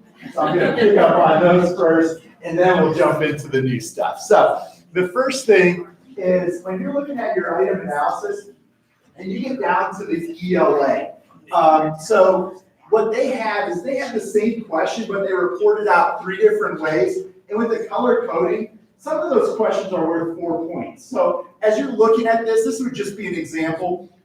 They got 0% of the students earned a 0, which is great, but pay attention to how many points that was worth. So as you're looking at this one right here was actually worth 4 points. So some of those times it might light up green for those writing questions, but it may not quite be as good as you think it is. So as your ELA teachers are looking at those, have them pay a little closer attention to writing. Don't just look at it and go green, I'm going to ignore it because those last ones are worth more points. Okay, so that's real quick. The next one is in science. They did not want to go with DOK level. I'm not sure why. So Dio's going to explain that to you later. No, I'm just kidding. They use cognitive domain. So with that, if you were to go to the test page there and click on the link at the top, it will take you to the release questions, the way they appeared from the state. And for science, there's a page that it describes each of those cognitive demands. So if you're sitting there going, what's an R? You can just click on that, go to it, and walk the teachers through that. They do the same thing with the DOK level 1, 2, 3. as well. So if you just click on the link at the top of the page, right underneath where it says what test it is, that takes you to that document where we basically copy all of the questions. All right. You guys have any questions before we jump into the new stuff? No, we're good? All right. So let's go back and we're going to talk now about the new part of this. So quick story of how this came about. Summer was almost here. People were asking, you know, hey, when are we going to get this out? And I get a phone call from Michael Milford, who's not here right now, but I wish he was. And he said, hey, I saw this great tool that the Summit ESC shared with people. And let me explain what it does to you. He goes, you go through each of the tests and you write down the percentage of your students that got a 0 on that test. So you do it for the 17 spring test, the 18 spring test, and this year you'll do it for the 19 spring test. You put all that in, and then it's going to create a graph for you. And then Michael, I was like, oh, that sounds pretty cool. Like when he shared it with me, and he goes, is there a way we could do that where we don't actually have to enter it and it just kind of automatically does it, like what you did with the template last year? And I said, I'll try. So that's what we put together for you is we're going to take the item analysis and we're going to upload not just, we just pasted in the 19, but we're going to upload the 17 item analysis, the 18 item analysis, and then just magically it's all going to pull all those numbers in so that you don't have to enter them. All right, so that's kind of the idea behind it. So sorry about that. All right, so first off, if you didn't do a 17, you may be sitting there going, well, I didn't do an item analysis for 17. There's a link right here. You click on it, make a copy, and then you can go in and you can create an item analysis for 17. As you're looking at that, you're going to say, hold on, there's no ELA, and that's because that first year they did the item analysis, they didn't do it for ELA. They did it for all the other areas. And as I was in North Canton, Michelle said, I think that's because of the copyright laws that existed and the permissions that they had. So because of that, all right, they only did math, they did science, they did social studies. So for those, we'll have 3 years of data. For ELA, we're only going to have 2. All right, now, 18, same idea, okay? With 18, most of you did the 18 item analysis last year, and just to mess this idea up a little bit, ODE said, okay, 3rd grade math, we're just going to change the order that we're reporting that in. No idea why, but they switched like multiplication and fractions, so it messed up my template. So if you're going to use last year's 2018, just repaste in 3rd grade. Okay, so if you repaste in 3rd grade again, everything will then be in the right order. Does that make sense? Okay, so just a small switch. All right, now when you do that, so you have the item analysis made. If you copy the URL and paste it in these 2 blue boxes, okay, the first one's 17, the second one's 18. You place it in, right next to it, that hashtag NA is going to turn to hashtag REF. And if you hover over it, it'll say allow access. As soon as you click that, it's going to take that and it's going to link it to this document and it's going to pull in all those numbers for you. Okay, so you don't have to re-enter those. All right, at least you get it. Okay, so that's what we're going to do. And then, all right, so after you've linked your 17 item analysis, your 18 item analysis, now these tabs right here that say analysis will be much more beneficial to us. So let's go ahead and take a look at what those look like. Okay, I tried to keep most of what the Summit ESC had put together. All right, so as you're looking at that, their logo's there. This was their idea, all about them there. So they did a wonderful job, and I just made some small tweaks to it. Okay, so on that, the first 3 columns that we look at, those are telling you what numbers that's what. Sorry, let me start over on that. what questions in that standard appeared on each test. So this is a third grade test. There's the first standard that they have. In 17, question 1 and 29 were that standard. 18, 3, and 42 were. 19, 15, and 26 were. Okay, so I always get the question of, what are the power standards? Because I remember when I was in the classroom, that's what we did. If you want to know what questions they're asking more often, you can come to this document, and in those first 3 columns, you're going to see that some standards, they may be asking it 4 times in 1 year, and then there's other standards where it may only be asked once, sometimes not at all.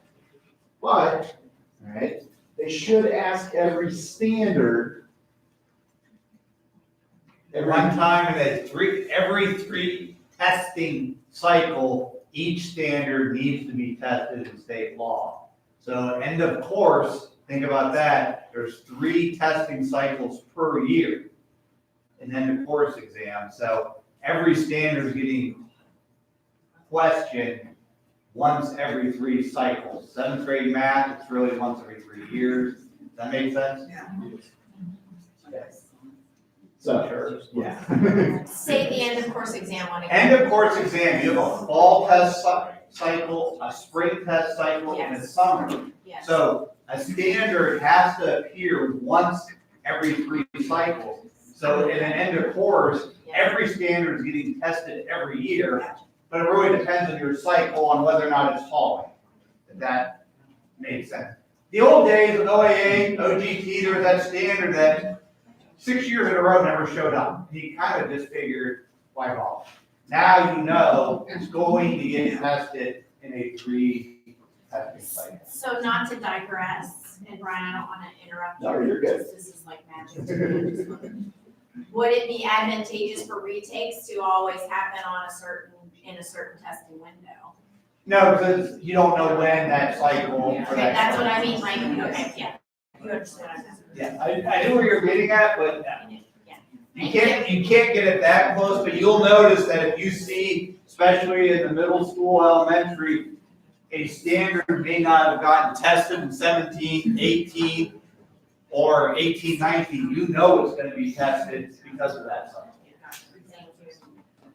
That seems how identified for third grade guarantee because of fall, spring, and summer. Yeah, so there's going So to be that's true. Yeah. So You're right. that one and the end of course. And as you guys are looking at that, writing I think is a little exception of that because there's going to be all these writing standards that you see there. They're embedded into the 3 that are reported out on. So as you look at writing in that 3rd grade or wherever, you're going to see a whole bunch. You're going to say, they never asked this question, and it's probably that those questions are embedded in the other ones. Okay. So that's the first 3 columns. If you're wondering what's tested the most, that's where you can go. The next 3 columns. So these are the 3 that we just looked at. And I've added 3 columns now, and this is where it's pulling over the percentage of students that got a 0 on that test. So they just match up. So for 2017, question 1, 5% got a 0 on it. For 2019, question 26, we go over to the second one in 2019, 6% got a 0 on it.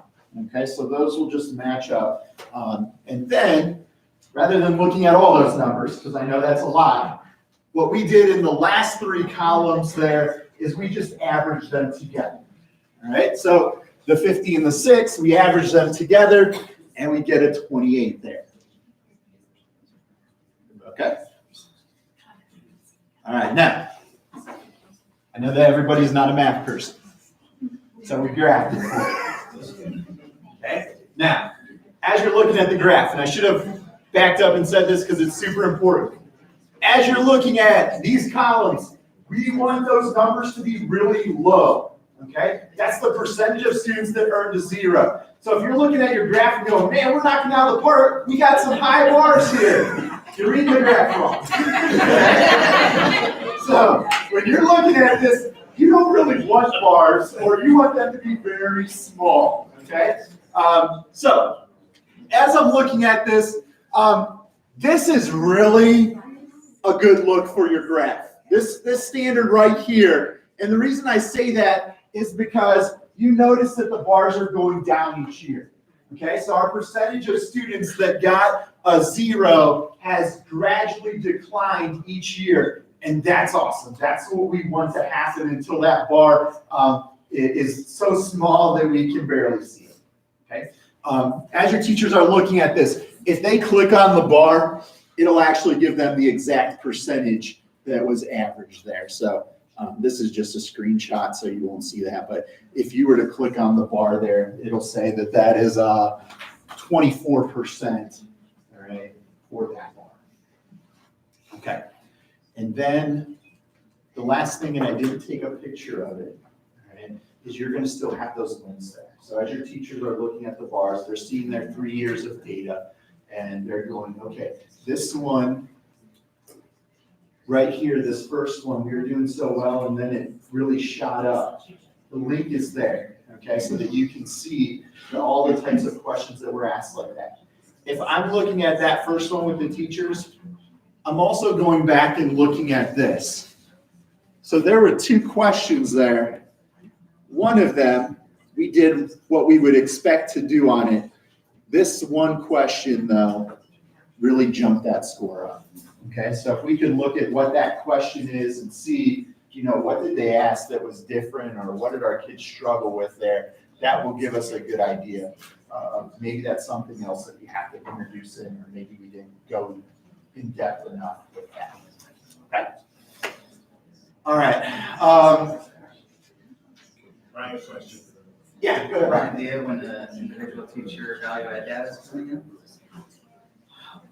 We haven't got the building one yet, so. Last year, the teacher value added taught November 9th, I think it was a Friday. That's when it came out last year. My expectation is that it'll be out the same day. I have a meeting tomorrow, a webinar tomorrow with our data lead from Ohio. Hopefully I'll get some more information. If I get clarification, I'll let you know. If you don't hear about it, just mark through that Friday. And to piggyback on Brian's presentation here, last night was the first middle school, high school lead math teacher meeting, lots of turnout, but we discussed this.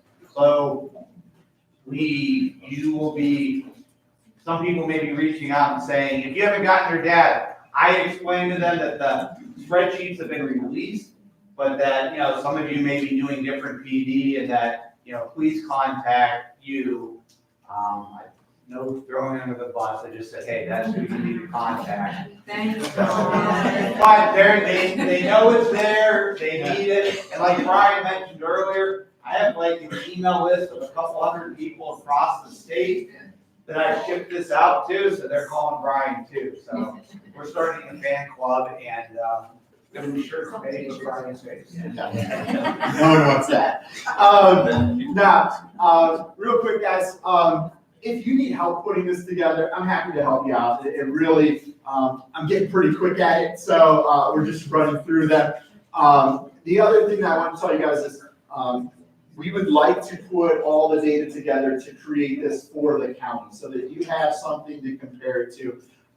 If that's something that interests you and you want me to use your data, no one's going to see your data except for me. I can do that, and then as you're looking at it, you can compare your 19 score to the county's 19 score. So if you want me to do that, I'm happy to do that. I would enjoy doing that. I know it's something that I would like to see as a teacher. I know I'm weird, but, if I put together your data with that for you already, and you're like, yeah, Brian, go ahead and use that, just let me know and I'll include that. If you put together your own data and you want me to use yours, just go ahead and share your document with me, and I'll compile everything, and then I'll share that out with. It'll just say the Stark County, and there will be no schools attached to it. It'll just be whatever we have for it. Okay. All right. Any questions? The item analysis piece about the specific questions and the power standards and the cycles, Sure. is that being discussed at the level that you just discussed with us at the teacher meeting? So we We discussed that at the middle school, high school, that was the first meeting of the year, was last night for all.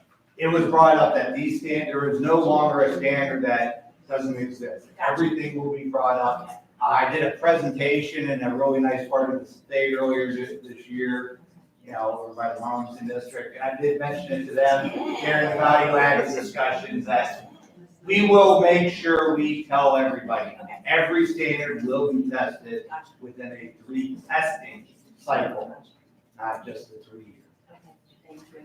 So Nick and I were talking and looking at your bar graphs there, looking at like the one that's trending down. Sure. Would depth of knowledge change in that test, in that standard? Good, yeah. Okay, so it's a variable we need to look at as to why. Right, yeah, Okay. so you can just kind of see this is the standard, this is how it's been going. And then, again, we won't know the depth of knowledge unless it's a release question. So this data is going to include every single question that was asked on those spring tests. But the only ones that we know the DOK level on are the 19 ones that were released. I'm curious if they change the depth of knowledge per standard when they create the test questions, or if they keep that consistent. I don't know if we'll. Yeah, I would guess that they, Dave. I can speak to that. I'm part of the Content Advisory Committee for Algebra 1, and they just have a bank of hundreds and hundreds of questions that connect all the standards, and some are DOK 1, some are 2, some are 3, so you can get any one of those.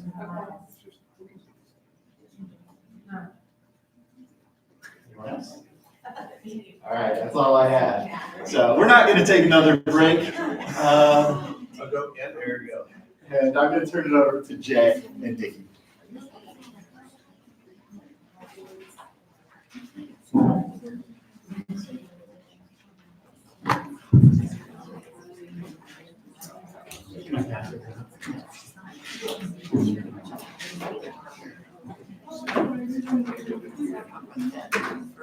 Sure.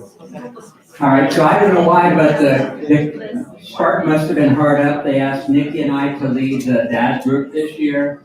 So they were reaching the bottom of the barrel. But anyway, we're supporting Apex and Edgenuity and Acellus and Edmentum in addition to Florida Virtual. So we're trying to revamp the dad meeting some so that we support all the different programs that people use, adding in some Google integration as well. Our next dad meeting is this coming Tuesday, 1 o'clock, and then they're typically the first Tuesday of the month, 1 o'clock, right? All right, one thing we want to talk to you about, we have been $1 million invested in Florida Virtual Curriculum, and so we brought our Vanna White here at Florida Virtual, and so she's going to do most of the talking, but, the content is phenomenal. They continue to update it, improve it, and even though we have $1 million invested in it, currently we only have 10 districts using it, although most of you have paid into it the $50,000. So that's what we're here to talk to you some about today. And now, Nikki? Oh, I get the fun part. Yes, like Jay said, we only have 10 districts that are using it right now. And we own 48 courses from Florida Virtual. And I think Tom's going to be passing out the courses that we have. We're not pushing Florida Virtual on you. We're just saying we own them. And you have the opportunity then to use those as you want. We do have 42 of the 48 courses taught by the 10 districts that are using them right now. They're all HQT teachers, and we could put those students into those courses, any of those 42 courses. So those are available. And of course, you have your home students that may be full-time at home online, but that's not really what we're here to talk about, because what we haven't discussed a whole lot is how do we use these courses in your regular classroom in a blended setting. People all over the United States, I believe it's 64 countries, and every state has Florida Virtual content in it. It's called Florida Virtual Global. So these courses are available. They're continually updated. The 10 districts share that cost of paying for the maintenance fees and the buzz licenses to host those courses. But one of the teachers here, Lisa Gothard, she's taught at Sandy Valley and is now at Osnaburg, wants to share how she's using these courses briefly in the blended setting, the impact of that on her students. Lisa. All right, hello everyone. I'm Lisa Gothard. I'm a high school science STEM teacher at East Canton. We're really, really small if you haven't seen us, and so you wear a lot of hats. But I want to talk to you a little bit about just blended in general and then Florida Virtual specifically. I have an opportunity to tell you, I'll be real fast, I promise, but I want to tell you about how it is using it in my classroom and the impact of using it. I use it in a blended setting. I use all sorts of curriculum in a blended setting, but Florida Virtual a lot. I also have seen it from a parent side because I've had 4 students who've taken online courses exclusively through Florida Virtual. So I've kind of gotten a really lucky chance to see both sides and see how it kind of works and how impactful it is. The first thing is blended learning, adding the blended piece has given me the ability to give the students much more accountability in what they're doing. Because in the old setting, I would say, okay, here's our worksheet, or here are the problems we're working on together. But the blended gives me immediate feedback. I can see what they're doing. They can get in and actually work the problems immediately, and then I get feedback, which is a beautiful setting. It also gives me the ability to, as we're a small district, we don't have the opportunity to have an honors section of every single course that we teach. And because of that, that allows me to give honors content because it's embedded in the course. I can give honors content to any lesson that I'm teaching to a honors student to get them prepared for where they need to be, even though we don't have the opportunity to get them into an honors course. So if you ever had to differentiate on the high end with those students, it is hugely valuable. Because I can use blended, I'm able to do a lot more with the same amount of classroom hours that I have. It's a lifesaver in settings, let's just be honest, in settings like snow days or, sick students or students who are on, extended home instruction or things like that. It is a lifesaver in that setting. But what I want you to see is what I can do in just a regular classroom. We are one-to-one. I have no idea how many districts are one-to-one, but we are one-to-one, so that is lucky. So my students use their phones, flash computers, whatever, every single day in my classroom. So that makes it more accessible. If you aren't in that position, it might be, you would have to have a card or something, but we have the ability to get them on at any time. So I can use it in the course of a period, or I can also have it as assignments that are then turned in outside. And I've done it all ways. From a science perspective, blended gives me a huge advantage because the virtual lab concept allows me to do things that we have a fantastic STEM center that can get us all the equipment we need, but sometimes there are labs that you don't have access to the materials, or because of some reason or another, you don't have time or access, the ability to implement that lab. You can still get those concepts across. Also in labs, not to be all science, but in a science perspective, where you need good data because it's a data analysis kind of lab. Oftentimes, I don't know how many science people we have here, but this data the students collect isn't often good data that doesn't allow for good data analysis. So it gives us that opportunity as well. From the high end, obviously it allows for honors, but it also allows for remediation. Any student that I have that is falling behind and you're like, what can I do? It has lessons, it has a game quality to it, the Florida Virtual does. It's cute, it's fun, it's animations, it's click, it's drag and drop, it's stuff that they're comfortable with, and it really is useful. I have 4 children, all of which who have taken fully online as well as blended courses at East Canton. And it has given them the opportunity, they've taken AP math courses online. We don't have the ability to offer like an AP stats to our students, and they don't have time in their schedules to take it. So all of my children have taken AP statistics. Every student that we've had that has taken AP stats at East Canton has passed the test. Like, it's rigorous. The reason I love Florida Virtual is, yeah, blended is great, but the content has to be king. Like, there has to be good content there, and it really is. I'm kind of a educational snob in the sense that I'm also an AP teacher, and I think that, Clearly, I would do a better job. But it is I use it in my AP class because they have all the resources, all the test prep, they have all that stuff built into it, and it's huge. So I use it all the time when I teach AP Bio. I pull stuff from it, but I have seen, just in math, I haven't seen it in science yet, but our students who do take the AP Florida virtual classes completely online, pass their tests, pass the AP test. And that's kind of the gold standard if you're gonna take an AP class. Also from a curriculum standpoint, Florida Virtual, and I'm not paid endorsement at all, but they have, like my son right now is taking AP stats. He calls his professor anytime between 8 o'clock and 5 o'clock. Or texts her. If he has a question, he has instant access. They do these things called DBAs, which I don't even know what they stand for, but it means that before they'll open a test, they talk to the kid and they get an idea of where they are and assess where they are. So then if they know things at 3 o'clock and then take a test and get 100 at 4 o'clock, then they know there's something going on. But they are extremely accessible and we've been very happy with that. So we use I use blended almost every day in my classrooms. I would encourage your teachers to do that just because it's where the kids are coming from. And it is really helpful for both honors and remediation. But if I can put my plug in, if you have Florida Virtual for free, every single time I go through the list, I'm like, what else can we start adding? Because it's free and it's good. I mean, it's not free, it's free to me, and it's good, and it's already all set up.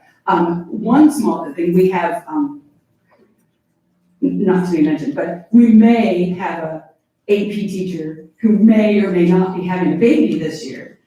And I keep telling her she hasn't used Florida Virtual before. And I'm like, you don't understand. Get your kids on Florida Virtual now so that when you're out, they can continue to proceed. And they'll pass.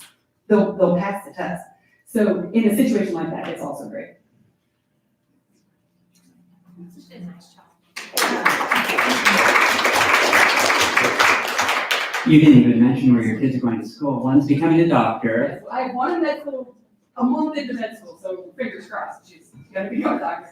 And I have 2 at Vanderbilt right now. One's a mechanical engineering major and one is a math major. So he's a math major who took BC Calc and Stats, Florida Virtual. Also, random thing, my son's personal note, girlfriend of 2 years in college is from Florida and she was valedictorian of Florida Virtual's Florida school. It's like actual public school in Florida. And she was actually like the Florida Virtual, we're like, oh, that's so cool. Anyway, she's also doing quite well herself. So the content is definitely good. We have French. Are there options for Spanish? There are 3 Spanish. We have Spanish 1, 2, and 3. Are the courses available in Spanish? Oh, that's a good question. Not that we own. I don't know if there's some we could purchase, but none that we own currently. But good question. Yeah. Yes, Solace has some. But thank you very much, Lisa. If you guys want more information about using Florida Virtual in a blended setting, you can email me or you can email Nikki. And when she's not out from surgery, she can come, or if I'm out, whatever, we have lots of surgeries and stuff. Don't listen to them. Don't listen to Jay at all. No, if you would like us to come talk to you more specifically, to anybody within your district, email us, let us know. We can come in for 10 minutes, 5 minutes, a half an hour, it doesn't matter. But just let us know, email us, we're available. And also we'd like you to make sure and encourage you to send somebody to the Digital Academy Directors Meeting, so they can bring back information to you. Because what we do is any new content that we come across that is valuable, we make sure we share that at the Digital Academy Director meetings. So along, like Jay also said, we're doing some extra things at the meetings. We're having Eric Kurtz do some Google tools that they could the dads could come back and share with the district as well. So thank you for your attention. We won't hold you any longer, but don't forget we're around. Thank you.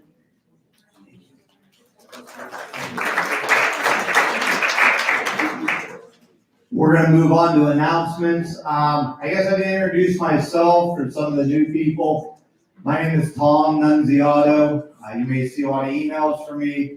I'm the consultant for math, PE, health, mentors, value-added OTES, and a couple other things, youth mental health. But we're gonna go through some of the announcements and then we'll do it around the room. First announcement is our high impact conference for educators this year is June 9 and 10 at Hoover High School. 9 and 10, the same Tuesday, Wednesday of the month as it was this year. I'd like to thank Plain Local and Glen Oak for hosting us last year. We had an excellent turnout, even bigger than the year before, and our feedback from teachers has been very positive, and our constructive criticism from them has been very helpful. You know, a lot of times it's all that, hey, we want to see this and I'll present for you. That's great, that's wonderful. So please put that on your calendar. We will be talking about this at every meeting and every lead teacher meeting also. The next slide is about the MSTV Cohort 4. You received an email about this. I think it may have came from Kathy held right at the beginning of the year. There is still room. There's still an opportunity if you loved it for your teachers to jump into Cohort 4. It's $279 per participant. It is the audit version. Now, for some of you that are big John Saphir fans, and I know we got a couple in here, John is taking this course back and it's going to be run through his system, but that does not happen until January if it happens this year. So we are going to continue this year using the same vendor for this course that we have the last 3 cohorts, looking to do it next year through John to have more of a hands-on with John.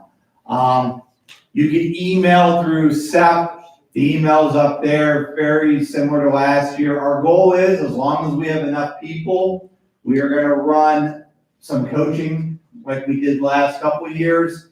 And, we'll let you know as soon as we see our numbers. We don't get the numbers directly until they go through SEP and Teresa. Any questions on the MSTV? Next, Tom Piccari, who is our arts and social studies consultant who had a prior engagement. Want to make sure that we do a shout out for the McKinley Presidential Library and Museum. This is in the live binder, the flyer for their open house. It's free on October 2nd. And that's the last. There's one more slide, but I'm going to pull that up at the very end after we do the round table. I just want to point out a couple things that are in the live binder that have been shared with us. The first one being the PBL Institute. Again, there's opportunity for teachers to be PBL trained. This will be the same as what Barb Cockcroft has offered in the past. So again, you can see that the registration information is here, as well as Ashland graduate credit. We will continue to offer grad credit. This is specific to this course. So again, if any of you or your teachers want Ashland graduate credit for meetings that they attend throughout the year, professional development they attend throughout the year, that is available again this year. In addition, there's the Ashland Leadership Academy. Information is on here if you're interested in that. That information comes from Barb Cockcroft as well. There's a unique opportunity for Info Ohio, partnering with Scholastic for your teachers in pre-K to 5. It centers around literacy. It will be here at the ESC, so information is here. I know that as of yesterday, there was still registration space available. So please, if you are interested or have teachers who you would be willing to allow them to attend, it is on a school day, but again, information from Info Ohio around literacy. And then finally, there's an opportunity for a grant for female students in our area. This is from the Junior League, so information can be found here. And if you could pass that along to counselors and other individuals who would be able to disseminate this information, we'd appreciate that. So we're gonna go around. Did you refresh, because there was one more thing that was just refresh the whole. My binder? Yes, please. I thought Becky. Oh, yes, you're right. There is a Harvest of the Month is here as well. I know you've been waiting. Harvest of the Month. So you can see right now, hopefully you are getting in your corn. Good month for corn consumption. Right, Becky? All right, so there's our, for those of you who like to plan ahead, again, thinking about your apple recipes. We hope to have some of that shared with us at the next meeting. I just want to say thank you, you guys. Folks on there, the schools listed on there. PBIS had asked $1 donation, $1 per student from our food service department. So I appreciate you guys making that donation. We really are trying to make this effort with that connection with our cafeteria and our classroom. And I know in some of the buildings we do a good job and not as good a job in other buildings. And I know many districts are doing their own things. They have their own gardens and everything. But it seems like something that really has gone by the wayside. Is with some of the homes and families that aren't doing as much as sit down meals and thinking about what their kids are eating. And again, we certainly are. So anyway, thank you very much for that. Christina Winland is our coordinator for the county. If you have any highlights or anything, please send to her. And we do have a meeting coming up at the end of the month, so I'll have more details for feedback from the dairy farm visit last May and what it looks like for more opportunities for a field trip that we'll be doing. So thank you very much on a serious note. But yeah, corn is. I was being serious. They're working in the cafeteria world, which is interesting because I'm doing a lot of food service conversations, but in the cafeteria world, they are flash freezing fresh corn so that our kids can have fresh corn in the cafeteria. So there you go. Becky, if you could bring some apple pies or apple fritters Oh, to yeah. that would help all of us make a better connection. Help get the message out. All right, we're gonna go down. We'll be back to Dana, we know. Hello, everyone. For those of you that are new this year, I'm Dale Belushi. I'm the science curriculum, and I also am the director of the SAM program. We kind of had a busy summer. Dan and I were at a meeting for something else with Joe and Marty, and we got ready to leave, and they said, "Sit down. What are you doing this summer?"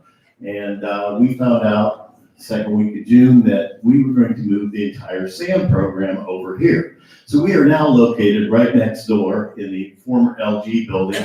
We're about 90% together. I am still looking for 32 motion detectors that got lost somewhere in the move. We'll find them probably after we purchase the replacement. So you know how that works when you do that at home. On another quick note, and this is the science and social studies, we've been waiting for the model curriculum and the whole science standards from ODE to be online. They are finally online. They were promised last December and they were on last month. So they are up there and they're finally adopted the whole 9 yards. Any workshop needs that you have for your districts, please contact us. And we'll tell you, one of the things we do is if a district contacts and says, hey, we need, some teachers want to use the portable Star Labs. And if you contact me and ask, you're the first one, basically we're going to say, hey, what date would you like to do it? You give us a date and we put it out there for everyone. So that is something that some folks don't know, but we do that. The last thing for me is we did receive another grant from the Herbert W. Hoover Foundation. We have 4 speakers coming out this year. More information will be getting out. I just found out we got it last week, I think it was. Dr. Chelsea Rochman studies plastics in the environment. When she's here, she'll be here, and she's focusing at grade 5. So that will tie in with their life science with the with food chains as well. Richard Kern has been every year we've had him. He's been here. Richard his focus this year will be grade 5, and it'll also be science and social studies because the Maya are going to be part of his presentation is going to be with the Maya. And then Neil Hammerschlag, who's a shark researcher, will be back, and he is high school. And also we have Dalton Hesley, who is working to restore corals in Florida area. All of these speakers, if you have them, it does not, let me know. I mean, we can do big groups. Last year we did Glenwood Middle School with Richard Kern, and let me tell you, we had 530 fifth graders on wooden bleachers, and you could have heard a pin drop. The kids were fantastic. They loved it. We had to push them out the doors because it was right at dismissal. We ended right before dismissal, and they wanted to stay and talk with him. So we did get them all out. No one missed their buses, but a lot of these folks can do larger groups as well as small. So just let me know if you're interested. There'll be more information going out. I'll be talking to lead teachers about it as well. But thank you all. If you don't mind, I'm going to bounce back to the Ashland Leadership Academy. Sure. So Monica and Barb Cockcroft and myself are on the planning committee for that. And the focus this year is going to be purpose and finding your purpose in leadership. It's going to be a great book study. There's some phenomenal speakers we're working on getting booked. No word yet, but we were working on Simon Center. Depends on the cost. If you've never been before, it's fantastic. Every Friday night, they have a great catered-in dinner, and then they'll have some kind of a keynote speaker. In years past, it's been Paolo DeMaria, Tom Ash from BASA. And Tom is coming again this year. And then the second day is a full day with connecting to the topics the night before, and then typically some legal updates. But it's a great opportunity, and this year we're trying to focus it on admin retreat. So if you would bring in a team of people, there's a discount for that, and they're going to have time for folks to connect and work as district teams. So just highly recommend it if you've never been before.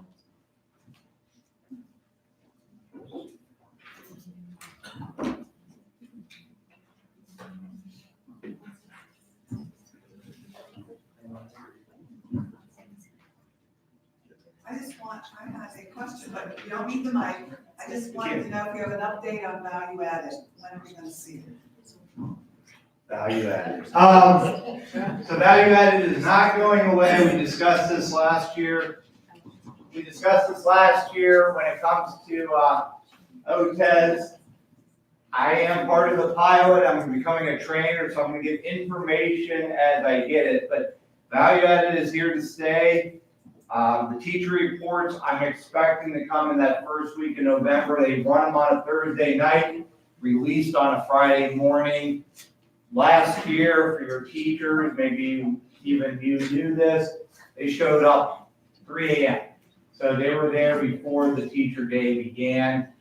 I will be available to do any sort of value-added training you would like, from sit-downs with entire staff. I've done that at Perry, to sitting in a room in the corner as people come through. I did that at Sandy Valley for a couple days. They even fed me the one day. That was nice. I'll go back there now. But let me know. Right now, principals, administrators, and value added makes some sense to them. I'm not going to lie. Teachers don't really pay attention until it's theirs. Then they make a connection to it, and I do it. I try to do it in a very friendly, open way, to where even if the data is bad, we look at it objectively and say, what could we do? Why is it bad? What are we looking at? What are some things we could celebrate? Can you give us any update on, my understanding of the budget bill, value added, the grade scale changed, and there's some word in there potentially about going back and reevaluating last year's data as well. Is there any updates on that at all? I'm hoping to learn more. The deal, right now, I can just give you some mud. No, I don't need that. I know. I was at,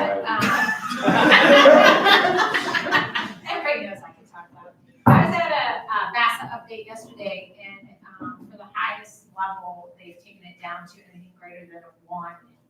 So they dropped it from that 2 or higher down to a 1, and then it drops down intermittently from there, each one a 1. So it's significant change for value added. They said they're recalculating. It's for last this year. year's as well. Are they gonna publicly release last year's, or is it just? They did not say that. They did not say that at the training yesterday. The other thing that we asked, and it's related in general to this, because, you know, I'm happy that they're redoing the OTES, extremely happy that they're redoing that. But I pushed them yesterday about OPES. Why would we hold our principals and administrators to that exact rubric when our teachers are gonna have that value added and that 50% put into the rubric? They weren't so quick to come up with a timeline of when that will happen for our principals. So I have a great concern as to how in the world are we supposed to determine that when now our, other than value added, everything is gonna be in a rubric. You know what I mean? It's not going to be that 50-50, so I mean, I'm very Starting concerned. next year. Yeah, I'm concerned for our principals as far as that's concerned. And that has been brought up, and that was brought up in the OTES training for the 2.0, they like to call it. And they did, Joe Grubbs from ODE, their answers. I might have that chart. I'll look for the chart for the value. Because if I recall, it will change because the legislation just says it has to reflect. Yes. But until the pilot is totally done, they won't begin working on that to change. Which means it'll be a OPES. year behind. There's Correct. no way. And they said that they won't even have the change for OTES until May, whatever, end of May, and we have to adopt a policy by July 1st. I said, that's just very tight timeline to get our evaluation team together. But at any rate, that's kind of where they were. And there will not be any policy from ODE on the new OTES. That'll have to be, they don't develop policy from that, so you guys will have to look at that. But hopefully the more information as I go through some of these trainings, I will pass along to you as soon as possible. Your teachers know, they'll bring it up at meetings, hey, value add is going away. No, it's not. Hey, OTES is good. No, it's not. So I am giving them some very brief, very summarizing some ideas with the idea that always go back to the district if you have questions.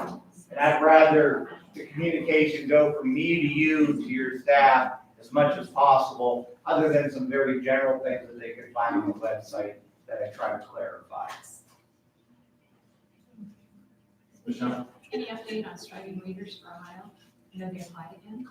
As of yesterday, they told us they were still waiting for that decision to be made, yes. So that's, the only update is that they're still waiting. Yeah. Diane? Nikki, anything from? Carrollton's gonna do Reading Under the Lights, October 8th, 6 to 8 p.m. We did it a couple years ago, we had a big year on. Pretty neat. No. Becky?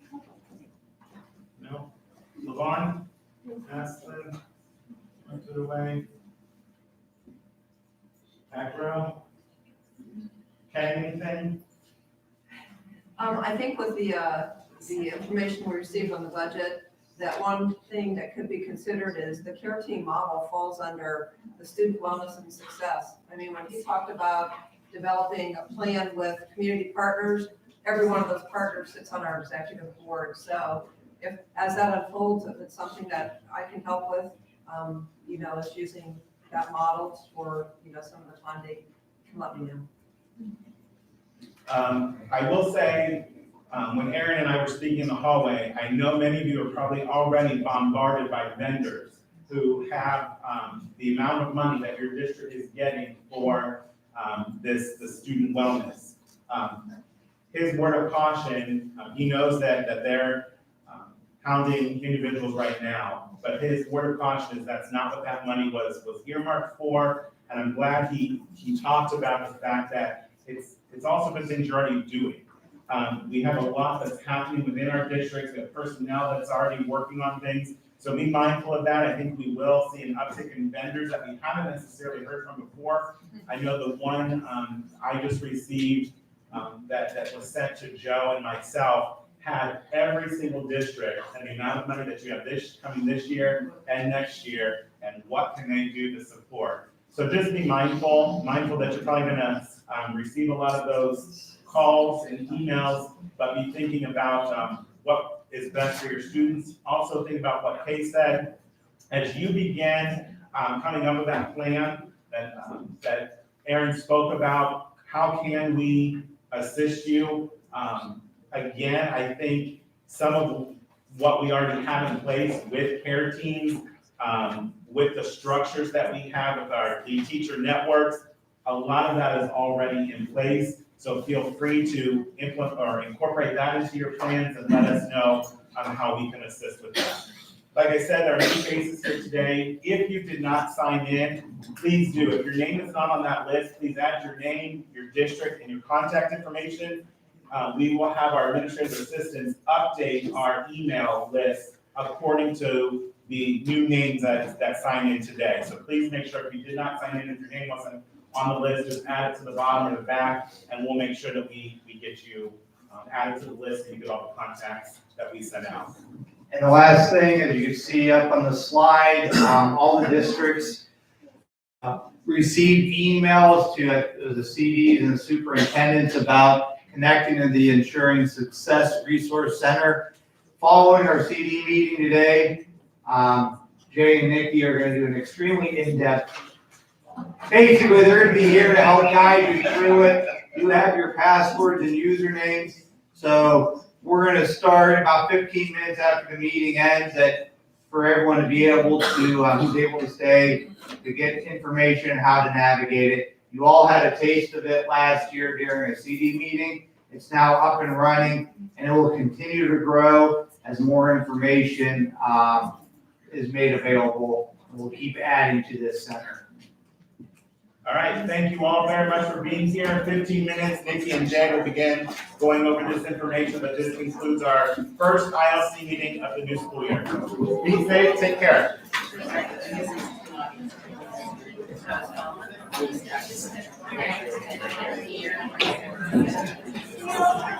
Well,